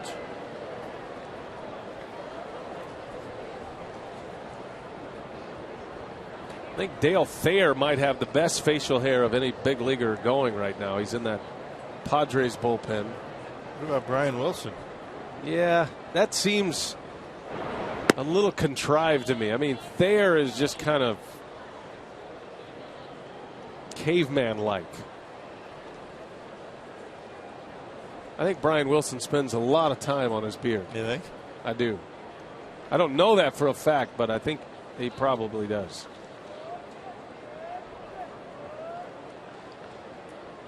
2-2. Maldonado takes. Count goes full to the Brewer catcher. Didn't I see you with a beard in the offseason? Yeah, I do. My beard's unusual because it's red. I've got some Irish blood in me. and it's gray and red.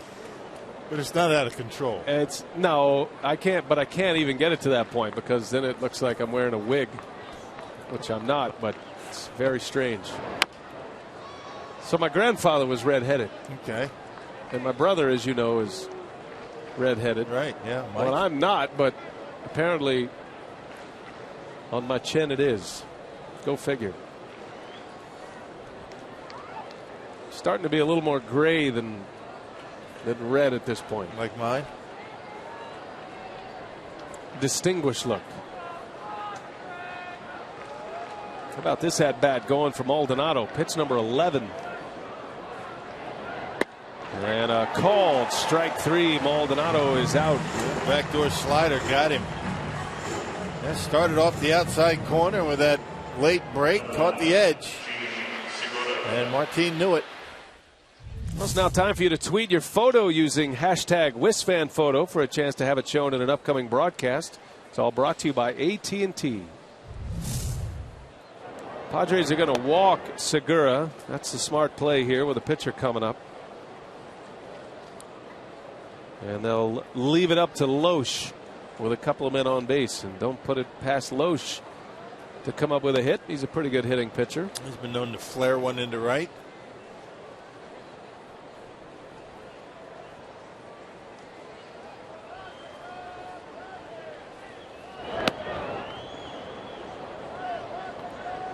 Loesch is credited with one of the early season hashtags this year that caught on. Pitcher's rake. After Gallardo won a game pinch hitting against Baltimore. Well, we'll see if he can add to the legacy here. One thing about Loesch, even though he struck out in the 4th inning, he usually puts the ball in play. So he puts a little heat on the defense. He is 7 for 51 this year. Make it 7 for 52 now. But he does have 4 RBIs.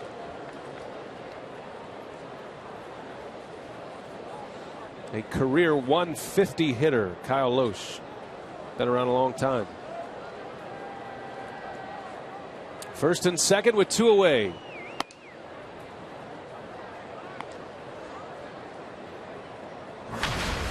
Loesch was injured at the plate. He was originally injured on the mound, but he was trying to work through it. But the injury that set him down was while swinging the bat.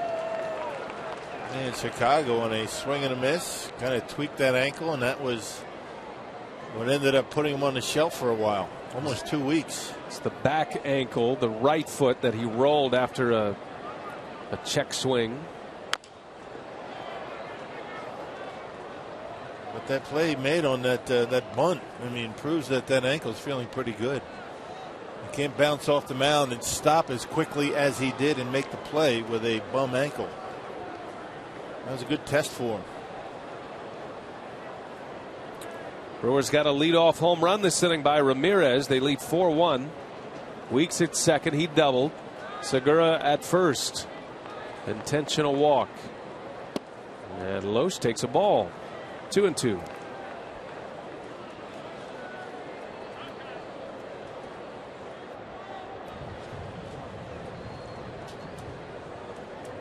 It's already a victory for Loesch here. He's made Stoltz throw 4 pitches, and here's number 5 of the at-bat.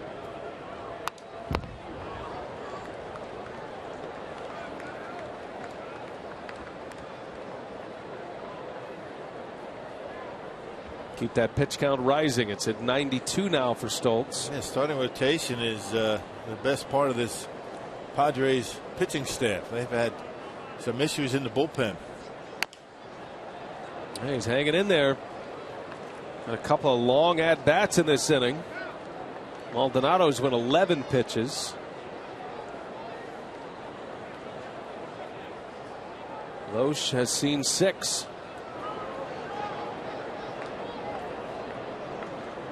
Looking for that mistake. Weeks with a big lead at second. And Loesch takes a call at strike 3. Inning over. Loesch strikes out. Couple of Ks in the inning, but Aramis Ramirez squares one up center field. He goes deep at Petco, and it's 4-1.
.14th home run of the season has given the Brewers a 4-1 lead in the bottom of the 5th. Time to check in with the crew in the community.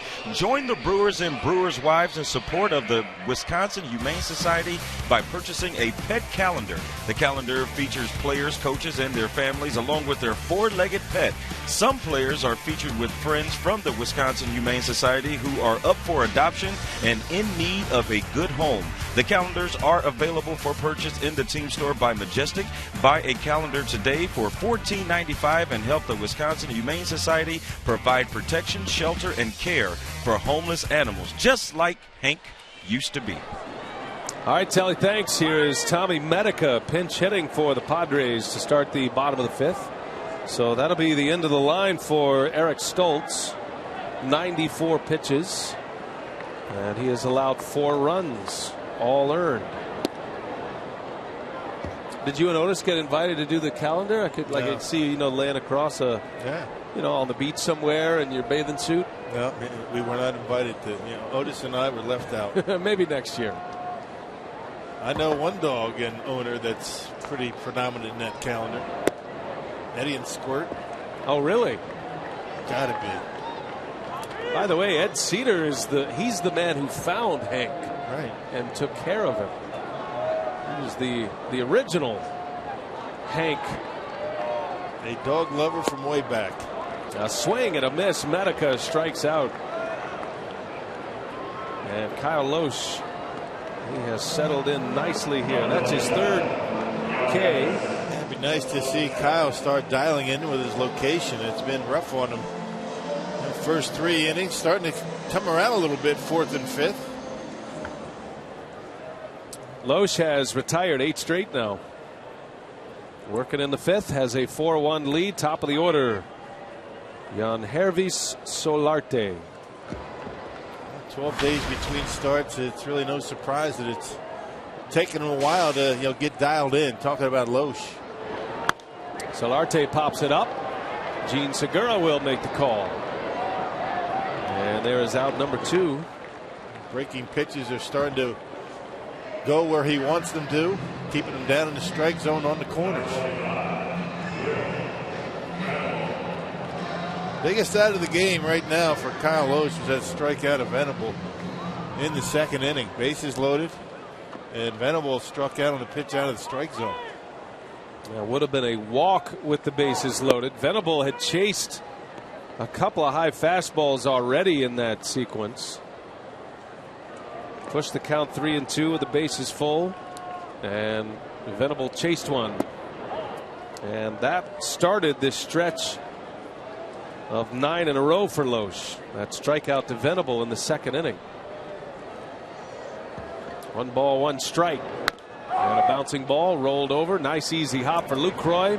And another easy inning for Kyle Loesch. 9-pitch inning. That's 10 in a row he's retired.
San Diego, game 1 of this road trip, a 3-city road trip. Our AT&T fan photo of the game, as promised earlier in the broadcast. It comes from Emily. A little tailgate action on the recent homestand at Miller Park. Thanks, Emily, for playing along. Don't forget to use the hashtag WisFanPhoto, and it's all brought to you by AT&T. New pitcher rock coming out of the San Diego bullpen. That is Blaine Boyer on to work. And he's been pretty good. 26th appearance and a 167 earned run average. Last appeared for the Padres against the Dodgers in L.A. That was back on August 20th and pitched 2 scoreless innings. Well, the Brewers able to do to Eric Stoltz that not too many teams have been able to do as of late. He put some runs on him. It's been a while since he's given up 4 runs. Stoltz had an ERA of 1.46 over his last 4 starts. Has not allowed this many runs since July 29th. As Gomez cuts and misses. And 4 runs, not that bad. Just one of those starts for Stoltz. And once again, has not really gotten many runs while he's been on the mound. You see Gomez this night at the plate, presented by Wendy's. 9 hits for the Brewers. Gomez has 2 of them. Stoltz goes 5 innings, 9 hits, 4 runs all earned. He walked 3, struck out 3, and gave up 2 home runs, both solo shots. Ryan Braun or Ramos Ramirez go deep tonight.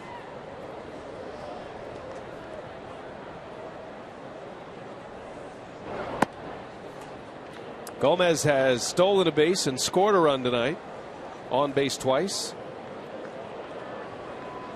has an on-base percentage of .352 right now and a slugging percentage near .500.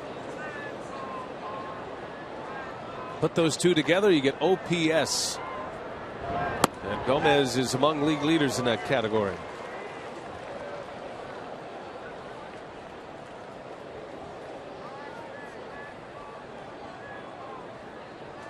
Lucroy will be next.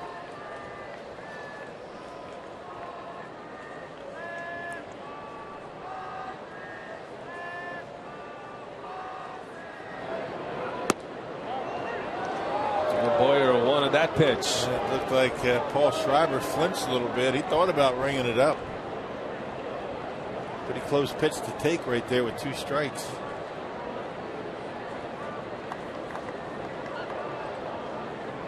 Fox Tracks had it off the plate.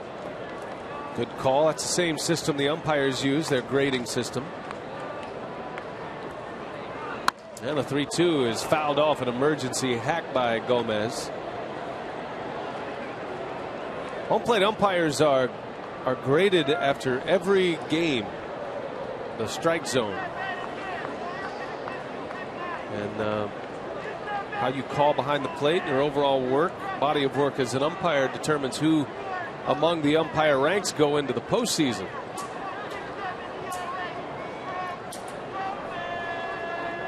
Three and two. Gomez bounces one in the hole, gloved by Nelson, and an off-balance throw is in time. Good play by Nelson. It took a perfect throw and had to throw it off balance. And Gomez retired. He's 2 for 4 tonight. Yeah, going over, that was the easy part of the play, getting it in the glove, but getting himself on balance and making a good throw to first base. Well done. Defense has been very good for the Padres tonight. Yeah, they've had a couple of nice plays from Nelson. Yangervis Solarte over at second base. See his uniform all dirtied up. He's had a couple of diving plays. So one away for Lucroy, looking for hit number 1 tonight. Solarte robbed him of a base hit in the 4th on a diving stop. That was in the hole between first and second.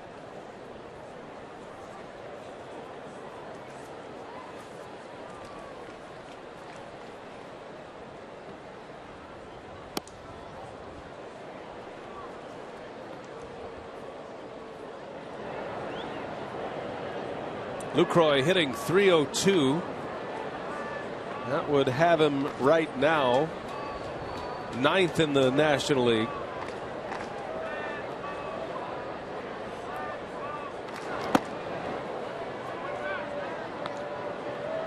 Mr. Consistency for this Brewers ball club. He's been able to stay healthy all season. Very difficult to defend. They play him pretty much straight away. They kind of shaded just a little bit at second base. Solarte up the middle, but everybody else pretty much straight up defensively. And Lucroy walks on 4 pitches. So Boyer puts a man on for Ryan Braun, who's swinging a hot bat tonight. Take it back to the 3rd inning. Ryan Braun loves hitting at Petco and adds another home run to his total. His 11th career homer in just 45 games in this venue. And his Powerball home run leaderboard number is at 17 now. He's 4th on the club. Gomez and Reynolds with 21, then Davis with 20. The Brewers still 2nd in home runs in the National League.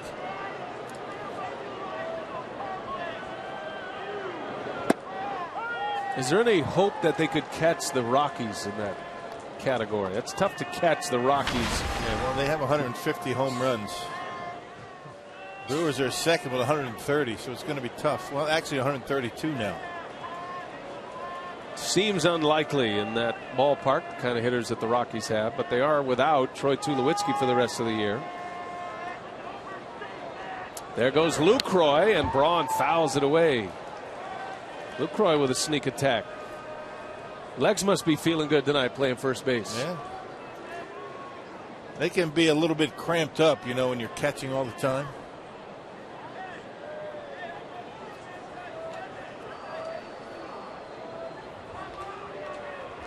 You just play over at first base, you just feel faster. Yeah. Because you're not catching. You're free and easy. Yeah. Hamstrings aren't all tight. Knees feeling good. 0-2 to Braun. Setting up inside. And Braun back up the middle. That's going to get through. A base hit. Ryan Braun with a 3-hit night. 3 for 4 at the plate. And first and second now with one away. Yep, his dad's in town, and Ryan having a nice night at the plate, taking that one right back up the middle. So credit Joe Braun with a couple of hits tonight. Good to see Joey. Haven't seen much of him this year. Yeah, had some health problems last season. Very concerned about his health, and Joe's come back, says he's stronger than ever. It was a scary situation last year for him, but he's back. He looks great, and it's good to see him at the ballpark. Ryan's got his uncle here today as well. Here's Ramirez with 2 on. Hottest hitter in the lineup for the Brew Crew is Aramis Ramirez, and he's got a chance to stretch this lead. Had an RBI single in the first, a leadoff home run in the 5th. 14 homers now, 60 runs batted in for Ramirez.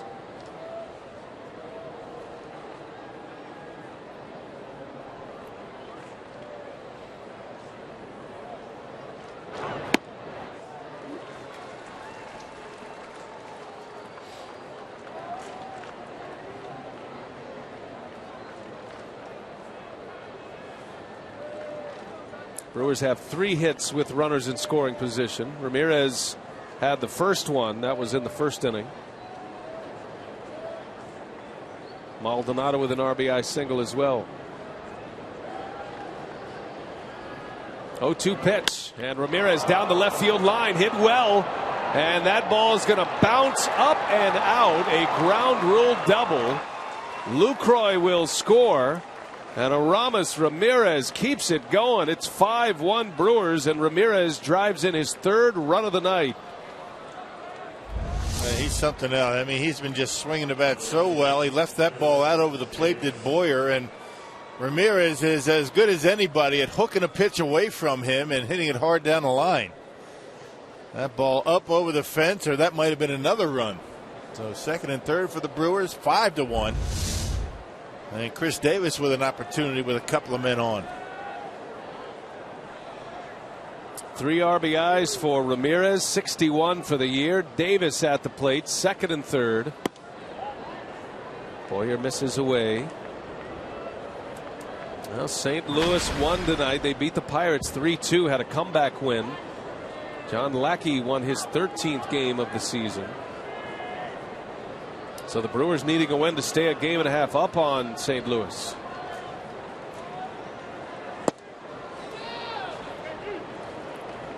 Loesch is pitching well. Kyle's retired 10 in a row. And the Brewers keep tacking on runs. And Padres taking a big risk. They figure they can't fall behind anymore. They've got the infield in with runners at second and third. That is a big risk.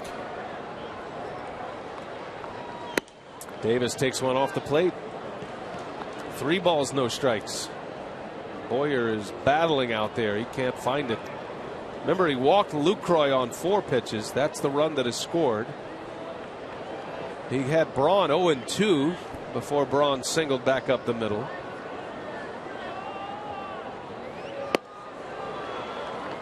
Green light for Davis. Threw him a 3-0 slider. He knew he was going to be swinging.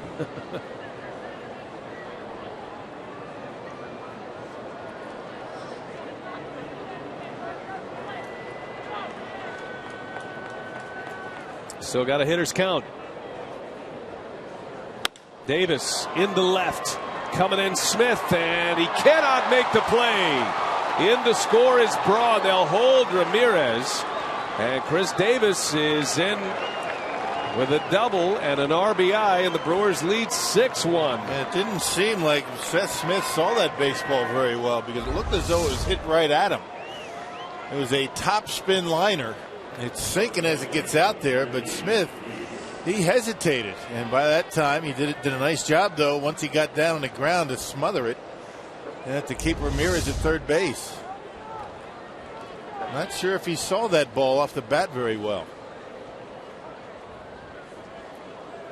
Well, that is double number 34 for Chris Davis. That moves him into the top 5 in the National League in doubles. Lucroy is the league leader with 43. Here's Ricky Weeks, and he drives one to right, way back there. Venable will make the catch. Coming in to score is Ramirez. Davis advancing as well. Sac fly and an RBI for Ricky Weeks. 7-1 Milwaukee. Brewers getting some good swings tonight. Advancing base runners. Ricky Weeks on the first pitch hits it hard into right field to score the run. Everybody up and down that batting order getting it done tonight. 7 runs on 12 hits. Lucroy the only regular without a hit, but he just walked and scored the 5th run. Here's Maldonado, who drove in a run with a single in the 3rd. He's got Davis at 3rd. Now you wonder, Loesch is pitching well. He's cruising along here, but opening up a 6-run lead does afford Ron Renicky the option to maybe get him out of the game early if he wants. Probably see him back out for the bottom of the 6th for sure, but coming back after missing a start, a little more flexibility here with Loesch. Yeah. Rick Kranitz talking with Renicky, the pitching coach. He's pitching well. Probably going to see him stay out there for the 6th, as you mentioned. It's not like it was an arm injury. Seems like his ankle's pretty close to 100% with the way he's been moving around. His pitch count is in great shape. Has just 71 pitches. Took him 44 pitches to get through the first 2 innings and only 28 pitches the last 3 innings. Just coming off a 9-pitch, 3 up, 3 down 5th.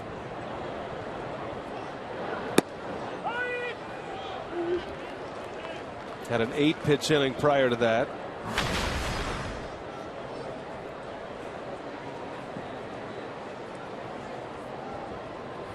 Well, if nothing else, I think everybody in the Brewer organization is a little bit set at ease that Loesch has come back and pitched so well. You just never know sometimes. There's a called strike 3. Maldonado strikes out. The inning is over. But the Brewers do some big damage. They get a 1-out walk from Lucroy. Then Braun singles. Ramirez doubles in a run, his 3rd of the night. Davis doubles in a run. Then a sac fly by Weeks.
Well, the Brewers offense alive and well. They've scored in 4 of the first 6 innings so far tonight here at Petco Park. Visit brewers.com/WeEnergies to cast your vote for the We Energies High Energy Player of the Year. You'll be entered to win tickets, a luxury suite, and a signed jersey from the winning player. Vote today. Well, the boss is here. The Brewers owner, Mark Atanasio, coming down from Los Angeles. Had some of his partners with him, and had a good chat with Mark on the last homestand. He was there for the series against the Pirates. Had some good stories to tell about his interview at the big commissioner. It was a good experience. And yeah, Mark was one of 3 owners interviewed for the commissioner's vacancy. Speaking of the commissioner of baseball, Bud Selig, he'll be here tomorrow. He's making his tour through the West Coast. We saw Laurel Preve, who handles the West Coast operations for Major League Baseball. He stopped by in the booth. Good to see Laurel again. Yeah, Bud's going to be making his farewell tour around Major League Baseball. He's going to try and hit every ballpark. There's a shot back up the middle and a base hit for Seth Smith. That snaps the string of 10 in a row retired by Loesch. And the first hit for the Padres since the second inning. And that was a pretty good piece of hitting that time. A good pitch by Loesch. A curveball down out of the strike zone. Smith went down and got it and bangs it into center field. That'll bring up Yasmani Grandal. He's 0 for 2 tonight.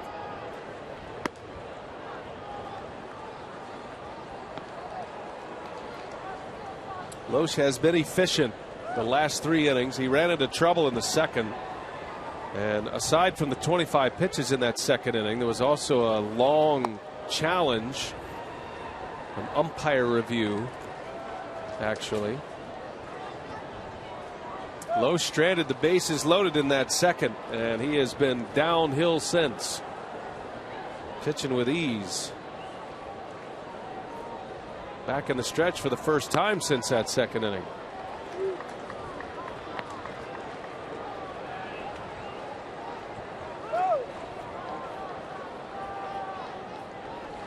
Loesch's spot in the batting order due up second. Not that you're looking at runs right now, but I'm sure Renicky would love to get him through 6. That'd be a successful return. And Loesch walks Grandal. And now Kyle's going to have to bear down here with 2 on and nobody out. Yeah, that gets Rick Kranitz up off the bench and starting to move around a little bit, get on the phone. Trying to remember which one is the bullpen phone. That's the one. The ring down. The one that says bullpen on it. Why are there 3 phones, Rock? No idea. One's to the press box, probably. One's back to the clubhouse. And one for the bullpen, I would think. Oh, those are all good guesses. I think you're right. We'll scout that out tomorrow. Well, maybe one of them's to the local pizza joint. That might work. Kill some time between, while they're waiting for a review. Just a ring down. That was a low blow right there.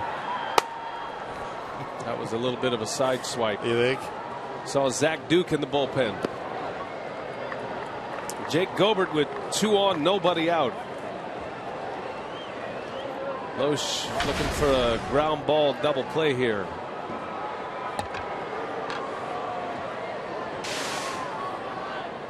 A line drive hitter, Jake Gobert.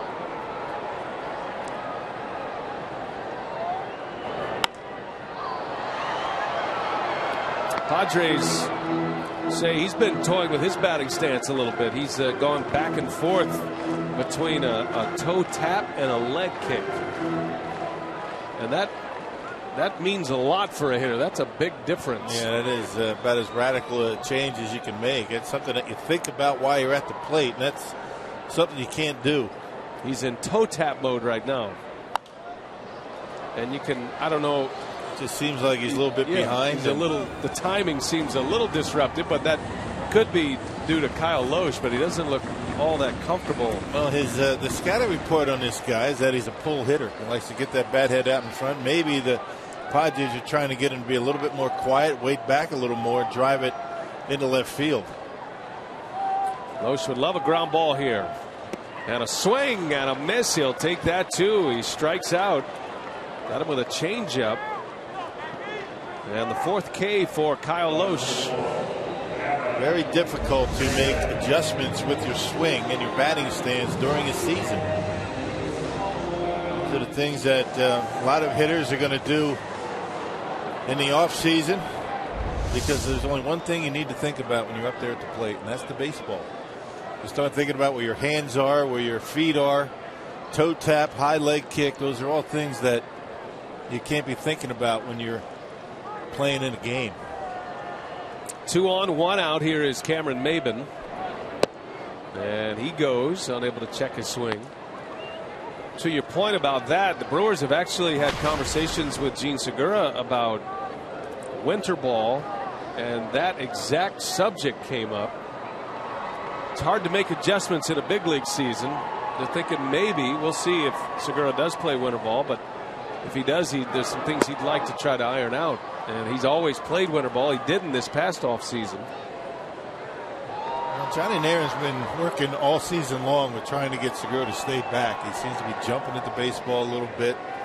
A lot of his weight while he's in the middle of his swing is on his front foot.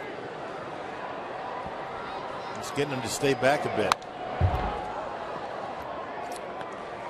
There's the hitting coach. Something with every hitter, something different. No 2 hitters the same, and you can't treat them the same. Tough job. Hitting coach, pitching coach. Very tough. You're in constant encouragement mode. There's a called strike 3. Loesch hits the edge on Maben. Back-to-back Ks with 2 on for the Padres, and now Loesch an out away from getting out of this inning. Everything away from Maben. Talking about pull hitters, right? Boy, that one could have gone either way, but Loesch has been around the plate ever since the 2nd inning and got the benefit of a call. 5 strikeouts for Loesch. Here's Amarista, who drove in the only Padre run. He had a triple down the left field line. That was back in the 2nd inning.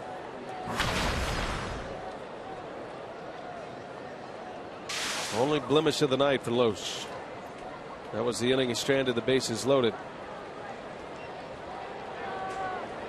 2 on, 2 out. And Maldonado fires one to second and out at second. Segura right there, the throw on the money, and Seth Smith is picked off with the Padres down 6 runs. Well, it's the 2nd base running blunder of the night for the Friars. Man, what a throw by Maldonado, like a laser beam. Look at it, right on the money. Wow.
What a throw by Martin Maldonado. Rick Krenitz having a chat with his catcher. Loesch might be done after 6 innings. 7-1 our score here as the Brewers have the lead.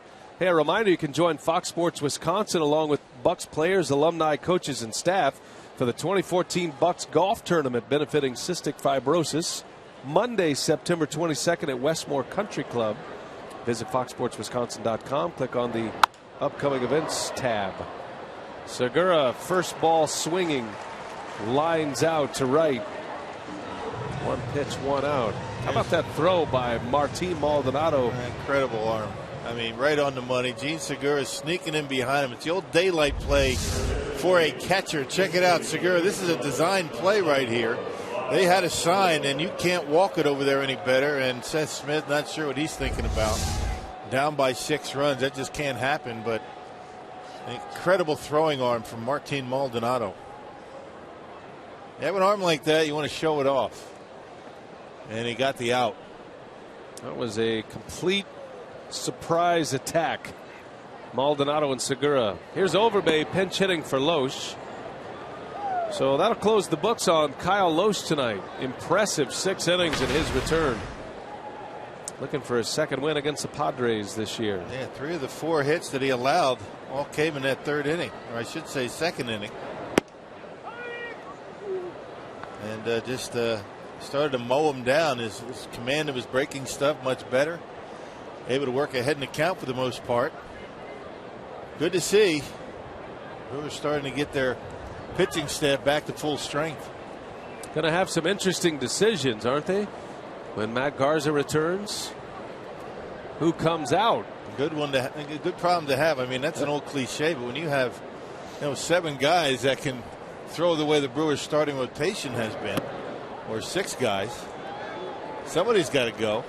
But the good thing about it is it's not going to happen until September, where you don't have to send anybody down. They don't have that decision to make until next week, and then you can expand the roster, so you won't need to send anybody to AAA or AA. I would say Mike Fiers is the guy that would be replaced a couple of weeks ago, but the way he's pitching, he's been the best of the bunch. And then you have to think about who would be best out of the bullpen. Which guy do you need the most out of the bullpen? I'm not sure you need another long reliever. You got Marco Estrada for that role. Jimmy Nelson's one of those guys that could go to the back of the bullpen and have the big power stuff, right? Yeah, blow people away. Not to say that he's going to be the guy, but those are the kind of things that you have to consider when you're talking about sending one of these starters into the bullpen. Lyle Overbay lines one to left, a base hit. Boy, Overbay has been terrific as a pinch hitter this year. There's another hit. He's now 10 for 21 as a pinch hitter. And veteran guys normally are much better in that role than young players. They know themselves as hitters. They're relaxed up there at the plate, and Overbay proving that point this year. Hitting nearly 500 off the bench. That's a remarkable stat. And it's a 1-out single here in the 7th. Top of the order, here's Gomez, and he lines one to left. Gomez jumping on the first pitch. It's a 3-hit game for Carlos. 2 on with 1 out. Oh, what a night for the offense tonight. 14 hits now. And not messing around. A lot of them are coming on the first pitch.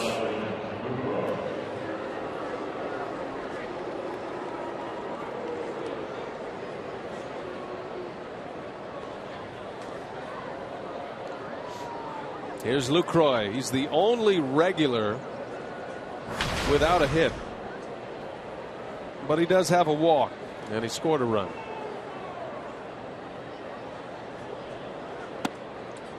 It's kind of how you'd figure it, right? The guy's been consistently the best hitter the Brewers have had all year. Mm-hmm. On a night when you have 14 hits, he's hitless.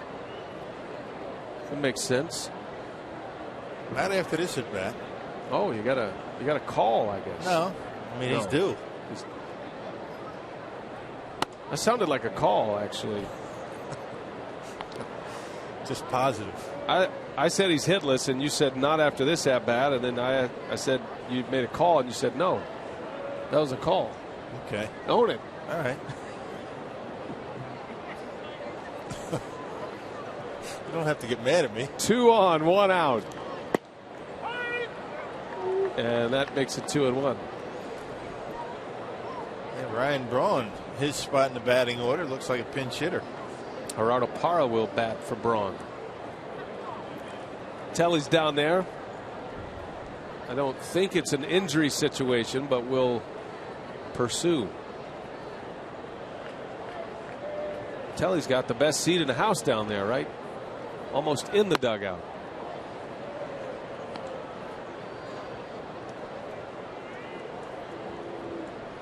Nice night to be down in the dugout. Everybody in a good mood. Nice and cool down there. Mm-hmm.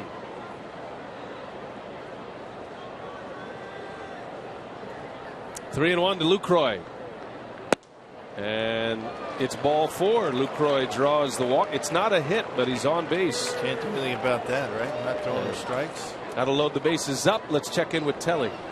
First off, BA, I do have one of the best seats in the house. I mean, it's absolutely gorgeous down here. But as for Braun being pinch hit for with Gerardo Parra right now, I've just been trying to keep an eye on him and monitor his progress after that collision at first base in his first at bat. And even when he hit his home run, he seemed to have been limping just a little bit, but it's something that we'll definitely keep tabs on. Don't want to speculate anything. Could be just the Brewers are up by so many runs, give him a chance to get off his feet. But if there's anything to report, I'll definitely do so during Brewers Live postgame. All right, Telly, thanks. Was that gum on the top of Jimmy Nelson's hat? Yeah, that's an old prank that they pull on young kids. Oh, he found it now, and he's not happy about it. Bases loaded for Parra, pinch hitting for Braun.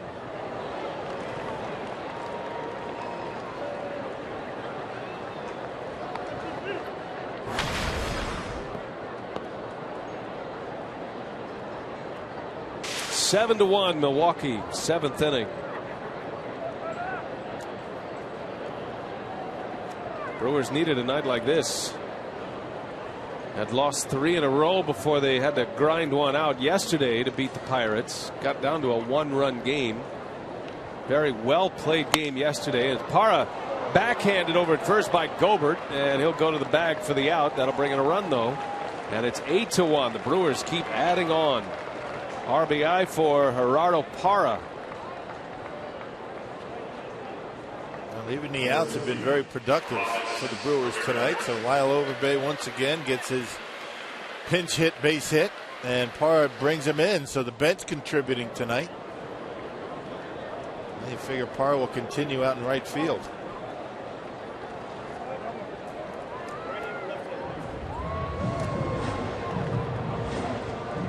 Well, it'll be second and third for Ramirez, and Bud Black's going to make a double switch here. See if Ramirez can come up with his 4th hit of the night. We'll take a break.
3-game series. Aramis Ramirez is a triple away from the cycle. What a night he's had. RBI single in the first inning. Put the Brewers on the board first, and then Ramirez goes deep in the fifth. A solo home run to lead off the fifth. His 14th of the year, and then he doubles, a ground rule double, to drive in a run in the sixth inning. So not only has he had 3 hits, he's got 3/4 of the cycle, and all 3 hits have produced runs tonight. And you figure this is a pretty decent triples ballpark. Last one coming back in 2011. I think his best shot is rattle one down in that right field corner. New right fielder is Reimer Liriano. That moves Venable over to center field, and the Padres have a new pitcher on the mound. Alex Torres. Yeah, pitching yesterday's ball game against the Diamondbacks, a third of an inning, struck out the only batter that he faced. The only left-hander down in that Padres bullpen.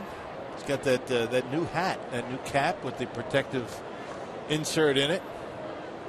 He has had concussions in the past, and he's the only big leaguer to wear the hat. Does it out of necessity. Second and third for Ramirez.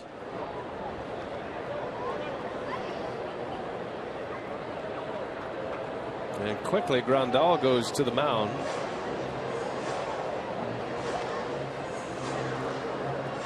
Major League Baseball had a number of these prototype hats they were trying out, matter of fact, the last 2 springs. And it hasn't taken. Guys aren't wearing the caps. Torres is the first to do it.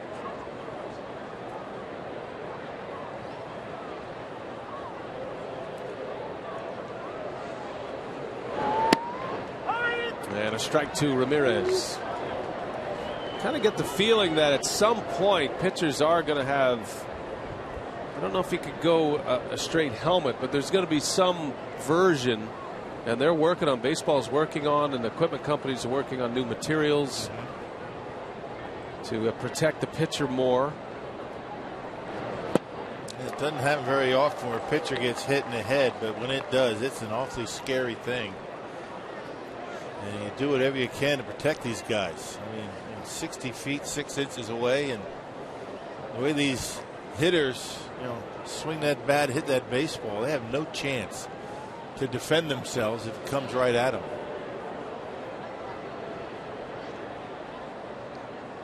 One ball, 2 strikes. Ramirez with 2 on takes a ball down and away.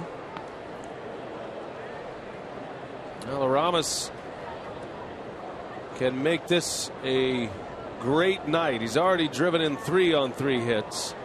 A base hit here would give him 5 RBIs most likely. Brewers lead 8-1. 14 hits tonight for the Crew. Only 4 for the Padres. And down he goes. He chased one. So Ramirez is out. Strands a couple. The Brewers score 1. They lead 8-1. Stretch time in San Diego.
Ron Renicky makes some changes to the lineup, starting with Mark Reynolds. He will take over third base, and then we'll move over to first base, where Lyle Overbay will stay in the game. And Geraldo Parra, who was pinch hitting for Ryan Braun during the last inning, stays in right field. And have an injury update on Ryan Braun. He left tonight's game with a left quad contusion. It's being reported that it's nothing serious, but we'll definitely give you the severity of Ryan Braun's injury during Brewers Live postgame. Yeah.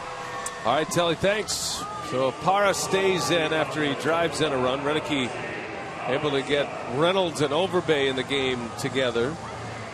And Braun and Ramirez will sit the rest of this one out. And on the mound, Rock, it is Zach Duke. 60th appearance of the season for the left-hander, trying to get right again. Yeah, last pitch on Saturday against the Pirates, gave up a run in an inning of work. Gave up a couple of hits, struck out a batter. I mean, overall numbers have been terrific for Duke all season long. 61 strikeouts, 14 walks is all in a little over 49 innings of work. And you can't ask for much more out of Kyle Loesch tonight. What a performance he was able to put together. They got through that second inning, and after that it was that Katie bar the door. Padres wasn't able to put up much of a fight. Loesch at one point retired 10 in a row. Finished with 5 Ks. And just the one run in 6 innings. Loesch's ERA dropped to 3.42. And Kyle a chance to win his 12th. He would go to 12-7. With a 3.42 ERA. Amarista was at the plate when Smith was picked off. So he leads this inning off.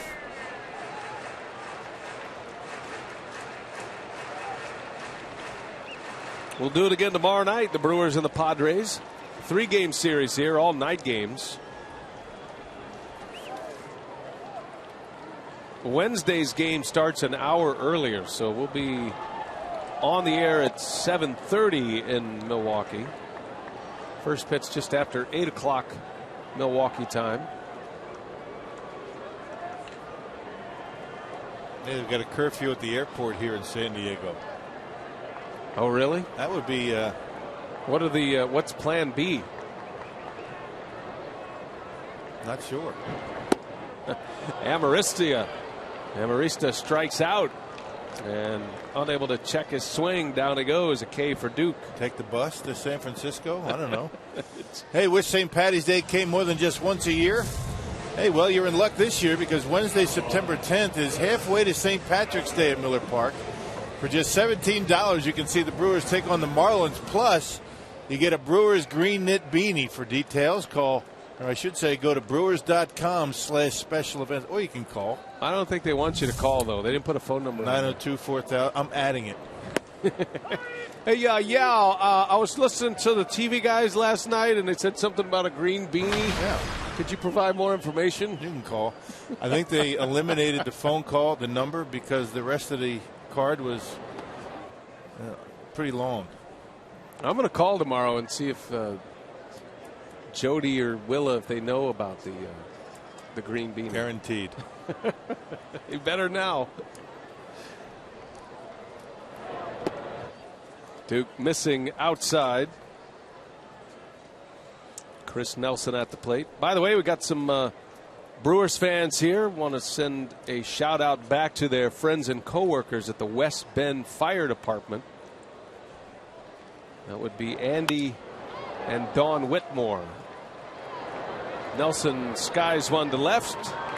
2 up and 2 down for Zach Duke. So you remember Andy and Dawn Whitmore, Rock? Right. Their daughter is a Marine Lance Corporal here in San Diego. That's Jamie Hipke. Yeah, this is a huge military town here. And a lot of Wisconsinites are here in San Diego, and a lot of folks with Wisconsin ties. Yeah, Marines. You've got the Navy. You got the big naval base over there at on Coronado Island. I've actually got Camp Pendleton's not too far from here, a major Marine base just north of the city here. And our favorite colonel lives here, Paul Bishop. Yeah. is coming tomorrow. Fantasy camp legend. Training our finest soldiers. They got Top Gun training here, Miramar, not too far. And they have basic training for Marines right down by the water, just outside of town here.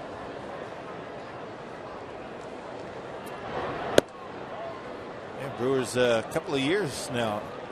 Not this year, last year, the year before, went to the Navy SEALs compound and got to see what goes on over there. Very fascinating. It's one of Craig Counsell's buddies, a Navy SEAL, that hosted us. Duke dips down sidearm, a swing and a foul. Reimer Liriano batting for the first time.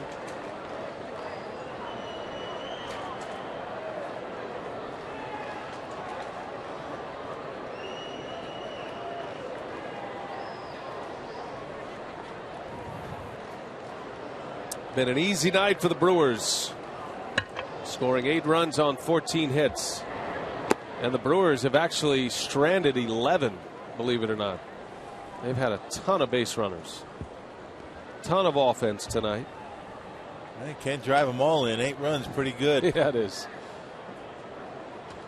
Dropped a snowman on the Padres. A team that has been pitching well. Padres are coming off a dreadful road trip. Went 3-7.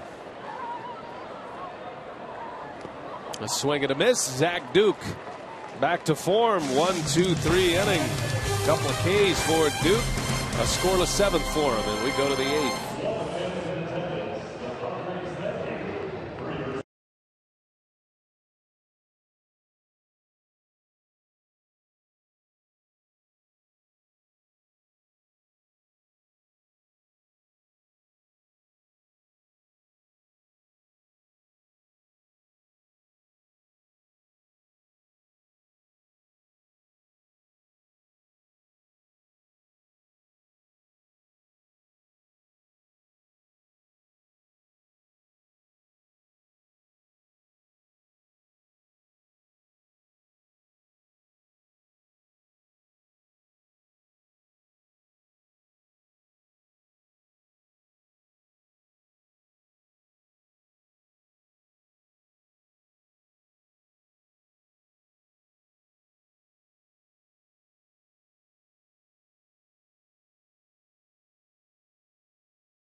Big offense. They play great defense. Kyle Loesch pitched very well. And we're headed to the 8th. The Brewers are coming up. Our Miller Lite What's on Tap. We'll be back at it tomorrow. 8:30 is airtime for Brewers Live pregame. Tyson Ross, all-star this year with the Padres. Yes. Outstanding 2.68 ERA, matches up against Jimmy Nelson. Yeah, that earned run average for Ross, good for 6th in the National League, but only 11-12. Abraham Almonte in left field. Feels a lot like a spring training game here with all the changes. Everybody plays tonight. Torres back out there. Starts a full inning. Got out of the last inning, striking out Aramis Ramirez. And Chris Davis leading off this 8th. Light schedule in the big leagues tonight. 10 games. Cardinals beat the Pirates 3-2 behind John Lackey. Rosenthal saved it for St. Louis.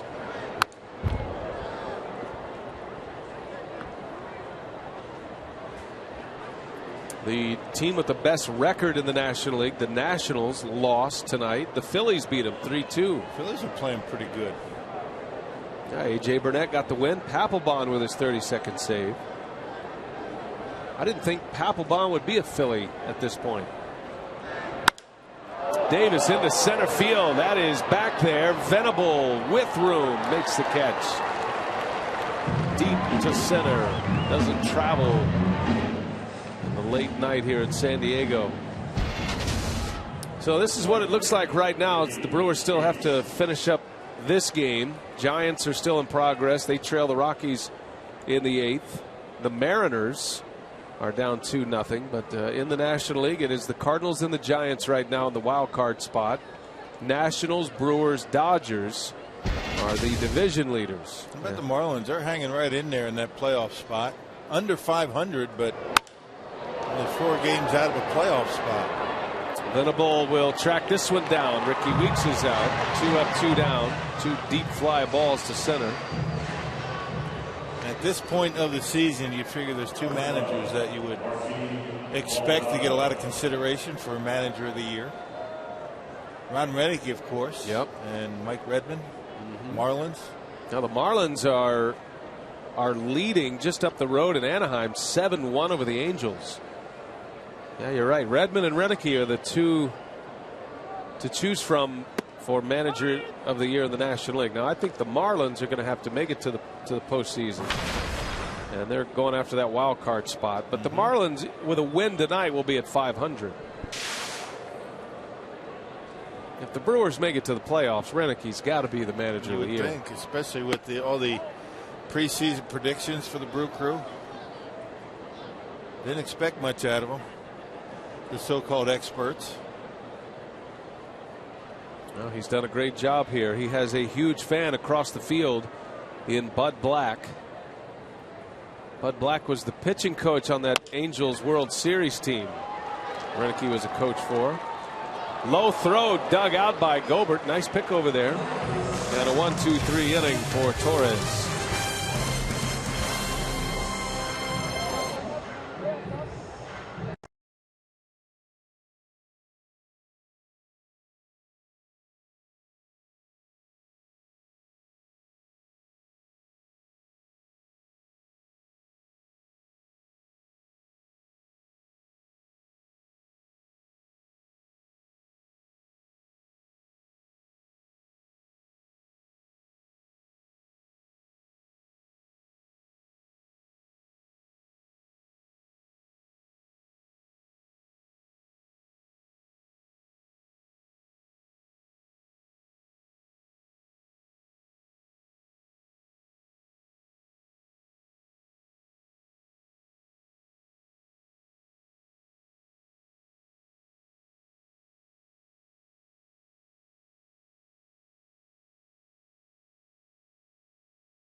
Oh, midnight with Barney. I like that. It works. Jerry Augustine guzzling down his 10th cup of coffee My tonight. question is Augie still awake? Oh, yeah, he's awake. You think? Oh, yes. He is not only awake, but he is energetic. I'm going to text him, make sure he's up. Will Smith is the new Brewers pitcher, just in need of some work, actually. Smith hasn't pitched much lately, even though he has a lot of games under his belt this year. Number 65 coming for Will Smith. Yeah, tied for the major league lead in appearances out of the bullpen with now 65. Pitched on Wednesday against the Blue Jays, got roughed up a little bit. An inning of work, gave up a couple of runs on 3 hits. And Ron Renneke looking to get him some work, as you said, to try and figure out that slider. More strikeouts and innings pitched for Will Smith. Yangervis Solarte will lead off for the Friars. 8th inning, top of the order here. And you got a switch hitter in Solarte, a couple of lefties in Venable. Smith occupied the original lineup. Almonte's in there now.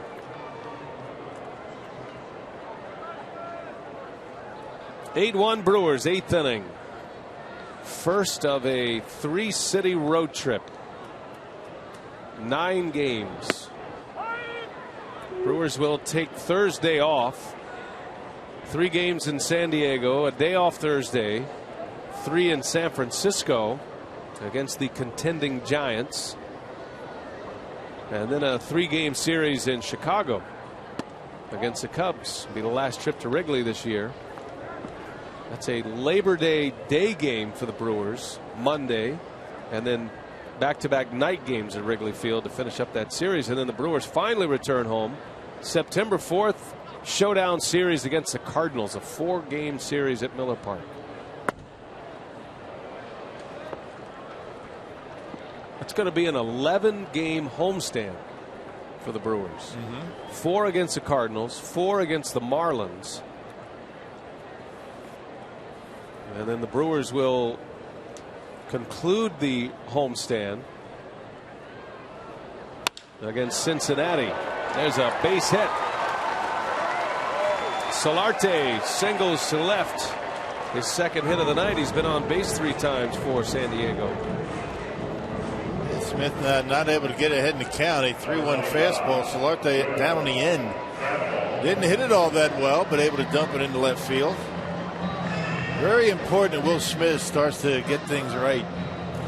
Boy, he was so good. Almost about as automatic as it gets. In the first half of the season, perhaps the appearances started to catch up to him. And has had a lot more time in between appearances as of late. There's the pitch that he needs, that curveball, the slider that was so good early on. Just hoping for a second wind, a finishing kick. Will Smith, he's never been in this role in his career. He's pitched out of the bullpen, but not a full season as a reliever, and not just a reliever either, a late inning high anxiety setup role that he has emerged into. That can take a lot out of you, especially when they're not used to doing it. It's all new to him. He was a starter in the Royals minor league system. Royals had him starting in the big leagues last year. He kind of went back and forth, up and down between Kansas City and AAA Omaha. Venable sends that one deep right field. Parra goes to the spot and makes a catch for the out. He's smooth out there, isn't he? He is something. Made it look easy. He is about as good as it gets defensively. Well, America's new sports network is the place to turn before every slam, every goal, every game, with America's pregame on Fox Sports 1. Streaming live on Fox Sports Go. You can tune into America's pregame weekdays at 5 Central only on FS1. And to find Fox Sports 1 on your cable or satellite provider, go to foxsports1.com.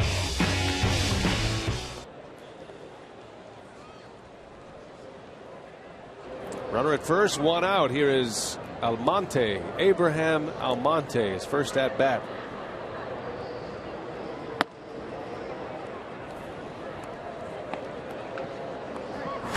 When the Brewers go to Chicago, they're going to get their first look at Jorge Soler.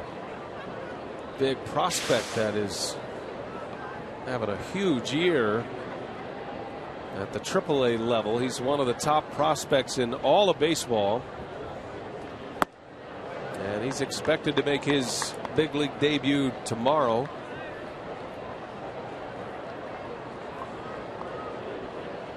Had a leg injury earlier this year, Soler. Been hearing a lot about this kid.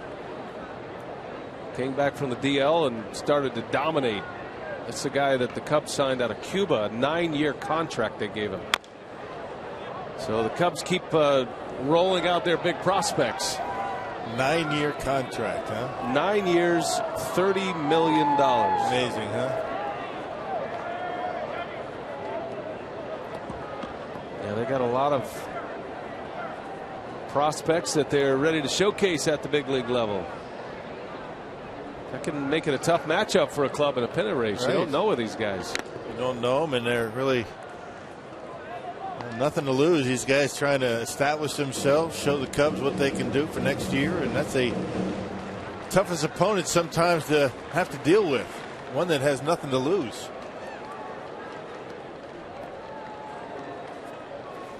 Brewers have played break-even ball against the Cubs this year.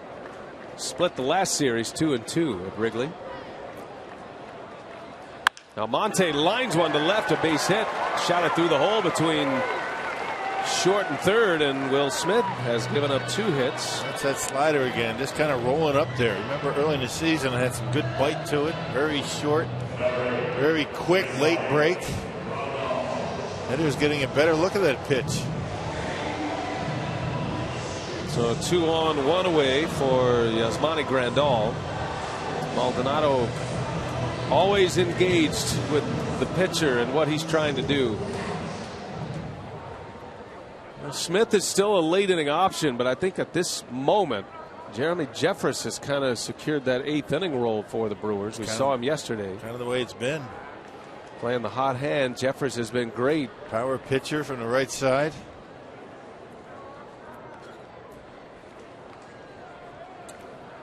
Two men on. Switch hitter Grandal turns around, hits right-handed.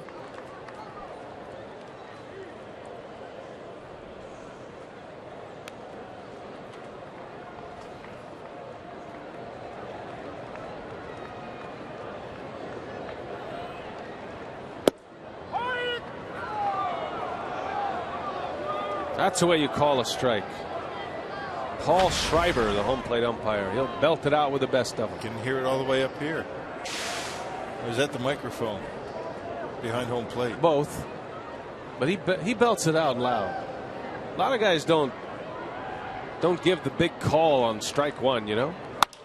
Grandal in the right center. That ball is well hit. Long run for Gomez. And he'll track it down. Carlos Gomez. And pitchers love this ballpark. Boy, I mean. That is a home run at Miller Park. Only about 2,000 miles away from Miller Park. Got a couple of gold gloves out there with Parra and Gomez, and gave that one a pretty good ride to the opposite field. Barely made it to the warning track.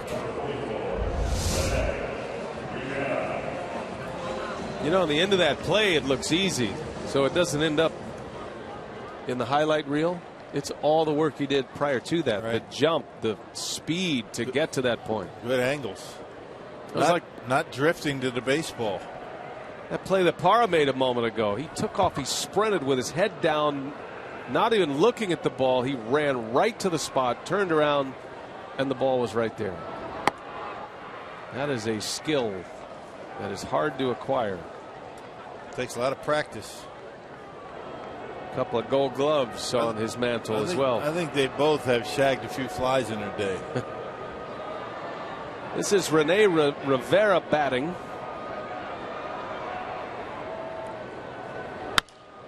And he skies one to right. Easy chance for Parra, and the side is retired, so Smith gives up a couple of hits but puts up a 0. 8-1 Brewers. We go to the ninth.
They lead the Padres.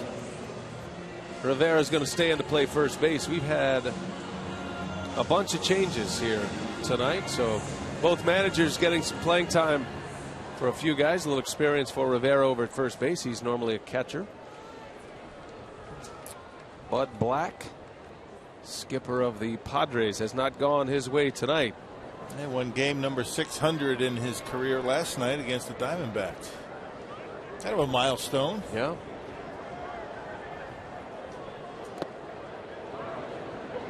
More losses than wins, but he's been around long enough to win 600, Bud Black. Segura will lead off. He had a base hit earlier tonight. He singled it to center field. He's 1 for 3. Every starter for the Brewers has a hit, with the exception of Lucroy, but Lucroy's walked twice and scored a run. Been a great night offensively for the Brewers. 8 runs on 14 hits. Loesch was terrific. We got a lot to choose from for our Brewers Live post-game discussion. A great way to start this long road trip.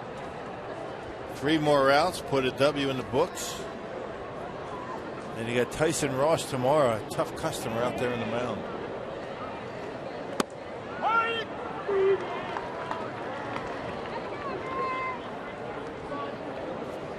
Well, tomorrow it's Jimmy Nelson and Tyson Ross.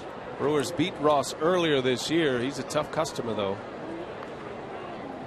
And then Wednesday it's Giovanni Gallardo against Odrisimer Despaigne.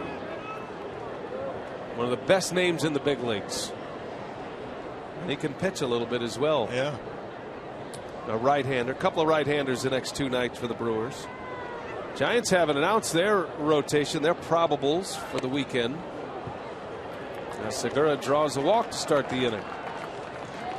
Torres pitching in his 3rd inning here in the 9th. I'm sure Bud Black would love him to finish this thing off on the mound.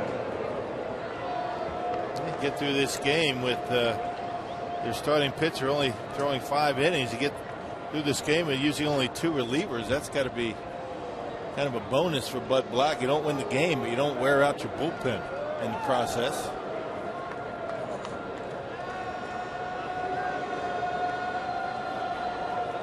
Here's Lyle Overbay. Had a pinch hit single in the 7th. The Giants haven't announced their probables yet because they are in discussions, at least publicly, about whether Tim Lincecum is going to remain in the rotation or not. Peavy went tonight. He pitched well. He went 7 innings and only 1 run. But the Giants are trailing the Rockies right now.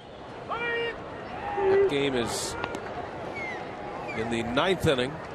3-2. Giants are batting. Rockies are up a run. Giants have been in a bit of a free fall here lately.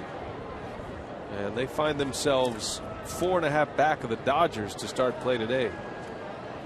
Dodgers are off tonight.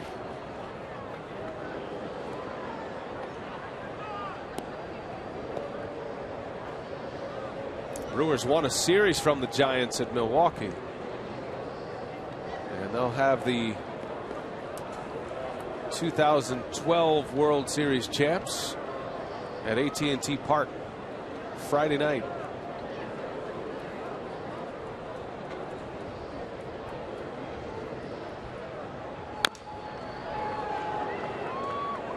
Got a trip to 2 of the greatest ballparks in the big leagues, Petco and AT&T Park. Tough to beat the scenery at AT&T Park in San Francisco, although this is pretty close. There's no ocean view here for obvious reasons. Sun setting in the west doesn't not good for hitting. It's not good. It's not good. Tough to see, right? Yeah.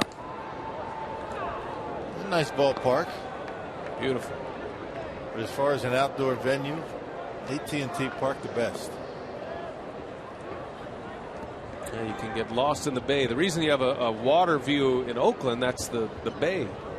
So it's turned the right way, and it's actually the best way because it keeps that cold evening wind off you.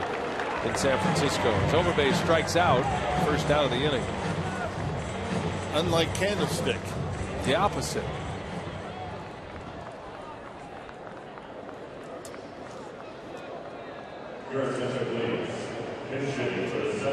Elian Herrera will pinch hit for Gomez. Brewers skipper giving some of his everyday guys maybe at least just a couple of innings off anyway. Herrera hitting for Gomez. Take every opportunity he can to get these guys off their feet. Long road trip coming up, very important. Got a nice comfortable lead, why not?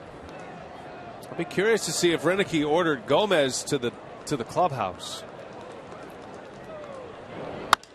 As Herrera swings at the first pitch down the right field line, that is a fair ball, and it's going to go to the corner. Segura is going to hold up at third base. Yeah, good decision by Ed Cedar. Last thing he wanted is a collision at home plate with a 7-run lead. That'll be a pinch hit double by Elian Herrera, second and third for the Brewers.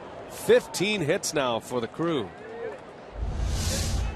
Takes that pitch that's away from him, just kind of serves it out there, tries to get on top of it, and just does put it inside that right field line, maybe by a couple of inches.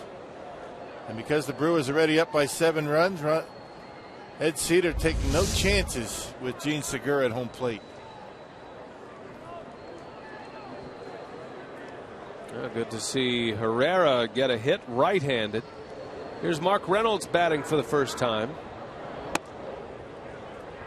Yeah, I was saying that about Gomez because Renicky's been pretty public about the fact when Gomez isn't playing in the game, he's a bit of a distraction in the dugout.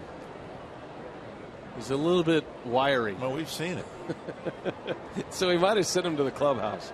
Go bother Braun and Ramirez.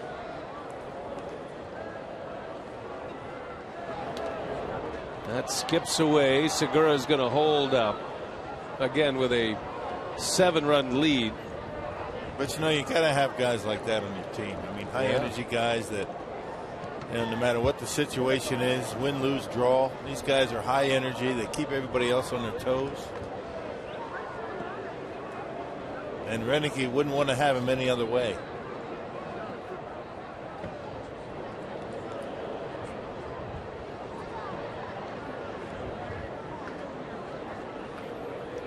Two and nothing to count on Reynolds. Goes to 3-0. Torres doing all he can to finish this one up. Let's see what do we got going in the dugout right now. Pretty mellow. Yeah, a lot of pitchers there. The starters are up. There's Dave Yeager, athletic trainer. Looks like Scooter Jeanette's getting ready to hit. Jimmy Nelson working on the fingernails.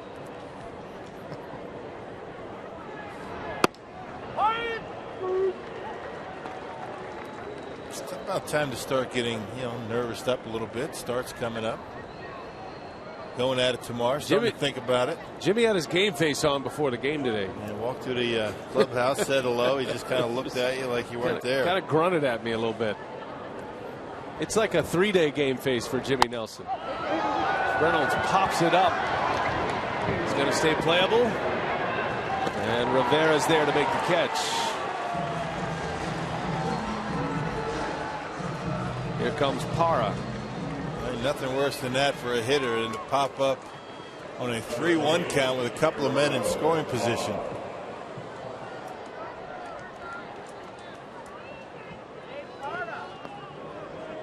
Parra drove in a run his first trip to the plate, had a ground out to first that produced an RBI. And now 34 runs batted in, most of that coming as a Diamondback. He is very familiar with Petco Park, playing in the division here quite often. Parra familiar with his surroundings in the outfield here in San Diego, and the next trip to San Francisco, and you figure he'll be a big part of this road trip. I'm sure he'll get a couple of starts.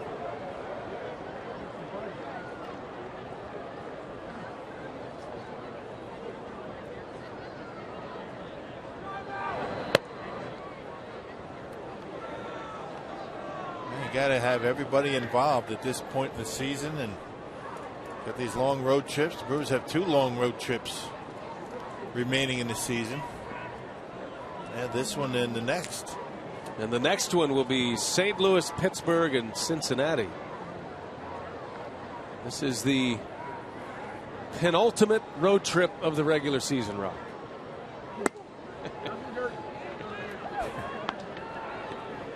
You're just shaking your head at me. Yeah, well. I knew you were going to say it, though. I had it in my head. I mean, he's going to say penultimate. I know he is. It's such a fun word. It is. It's good in Scrabble, words with friends. I mean, it's a nice word. It used to get me all flummoxed, but not anymore. Parra takes a strike.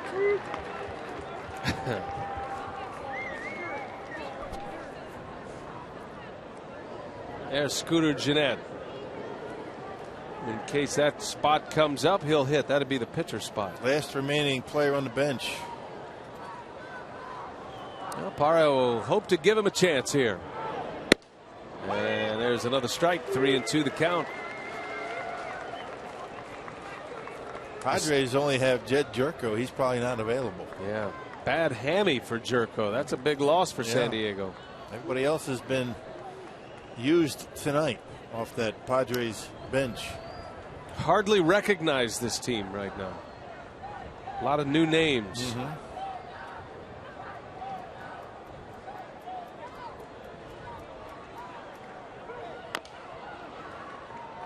We see a lot of the Padres in spring training.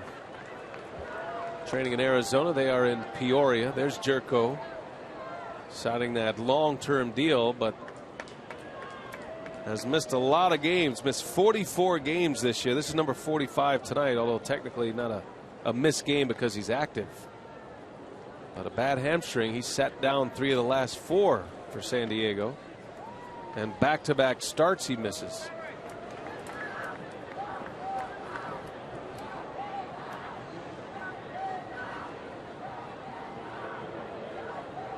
Try another 3-2. Second and third. Couple of ducks out there for Parra.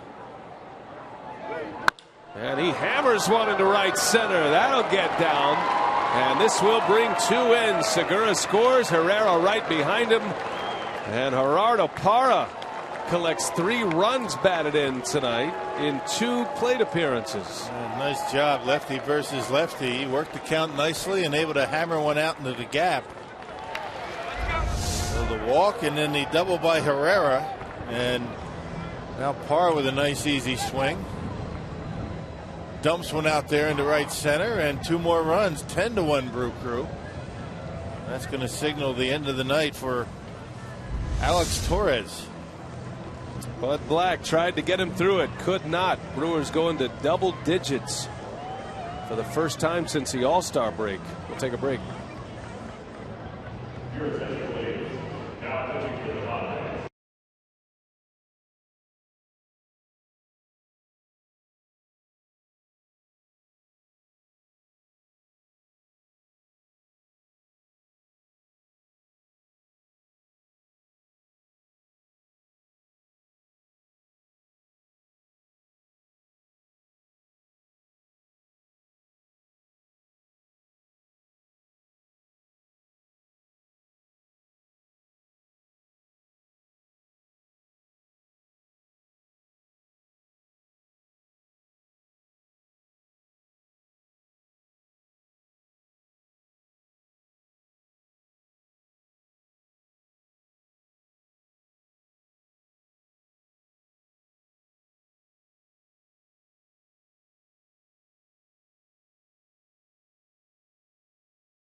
16 hits tonight. And Bud Black just could not quite get to the end with Torres on the mound. So after the Parra 2 RBI single, Tim Stauffer is going to try to get the final out of this 9th inning. Well, 34th appearance for Stauffer and a 371 earned run average. Last pitched a couple of days ago against the Diamondbacks. 2 scoreless innings, allowed only 1 hit. He has worked out of the bullpen and has gone as many as 3 2/3 innings this year. That came back in June. Scooter Gennett pinch hitting. First pitch, he flies to center. Venable is there to make the catch. That'll end the inning. Bottom of the 9th, last call for the Friars. 10-1 Milwaukee.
Tonight brought to you by the Marshfield Clinic. It was Kyle Loesch. How about this big play, getting Venable and then getting out of a mess, cutting down the potential go-ahead run on a bunt, and then struck out Venable with the bases loaded. That was a big one. Loesch had a great night tonight, rocking his return from an ankle injury. Yeah, it took him a couple innings to start getting dialed in, but it didn't take him very long. Once he got through that 2nd inning, it was pretty much it for the Padres. And good to see him back at it. He made a nice play on that bunt, and that was a real tester for that sore ankle.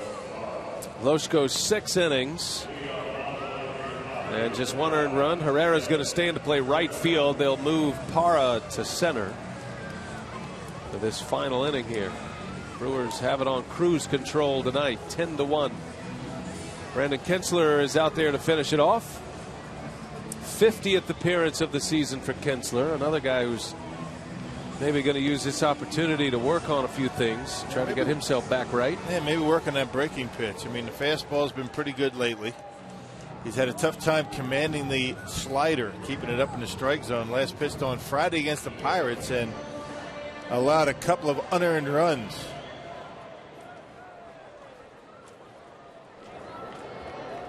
Well, Jed Jerko is going to get an at-bat here tonight. Been a rough season for him. Hitting under 200 after signing a 5-year deal, nearly $40 million. Had a great year last year. Big power bat. Missed a lot of time this year with a foot injury. And now dealing with a hamstring problem. Might see him in the lineup tomorrow. Right back to the mound. Nice play, Kinsler. And out number 1.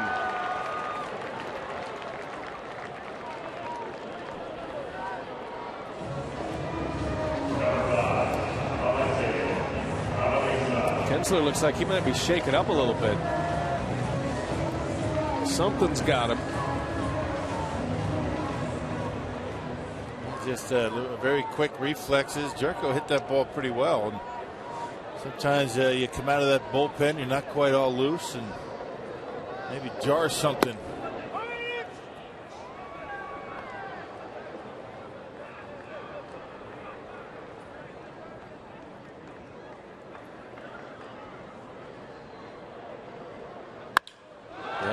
line drive to center, base hit. So Amarista singles. A couple of hits tonight. He drove in a run, the only Padre run back in the second. A little concern on the fastball velocity of Brandon Kintzler. He's thrown a couple of fastballs here and they have not hit 90 miles an hour. Normally he's 93 to 95. And 89 miles an hour, but we'll see if he's able to get it dialed up. Cause for concern, maybe. We'll see. There's one at 91.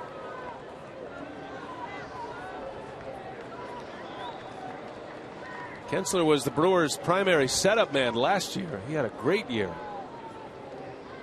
Been a little different story for him this season.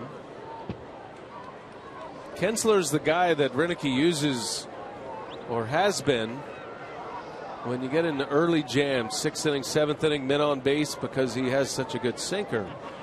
But he's let a few inherited runners score, and that's been a cause for concern. Reworking that bullpen a little bit here lately.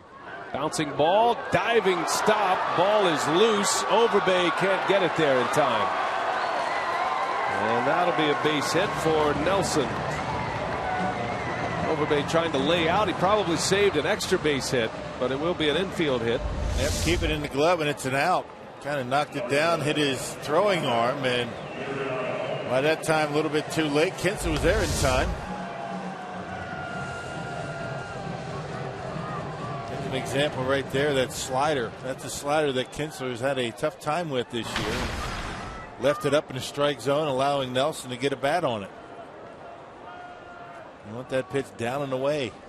Left it upstairs. So 2 on, 1 out for Reimer Liriano.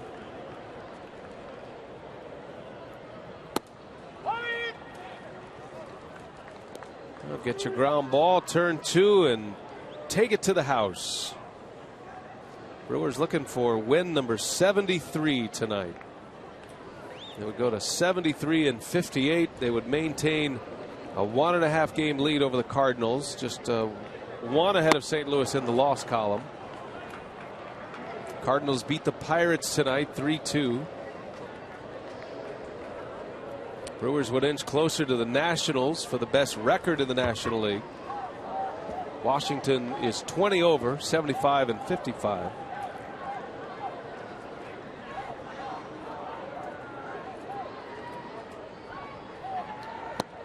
As much as you want to look ahead and look above you, right now the Dodgers and the Nationals with better records than the Brewers, you can't help but pay attention to the Cardinals, the pedigree that they have, and Renicky knows that better than anyone.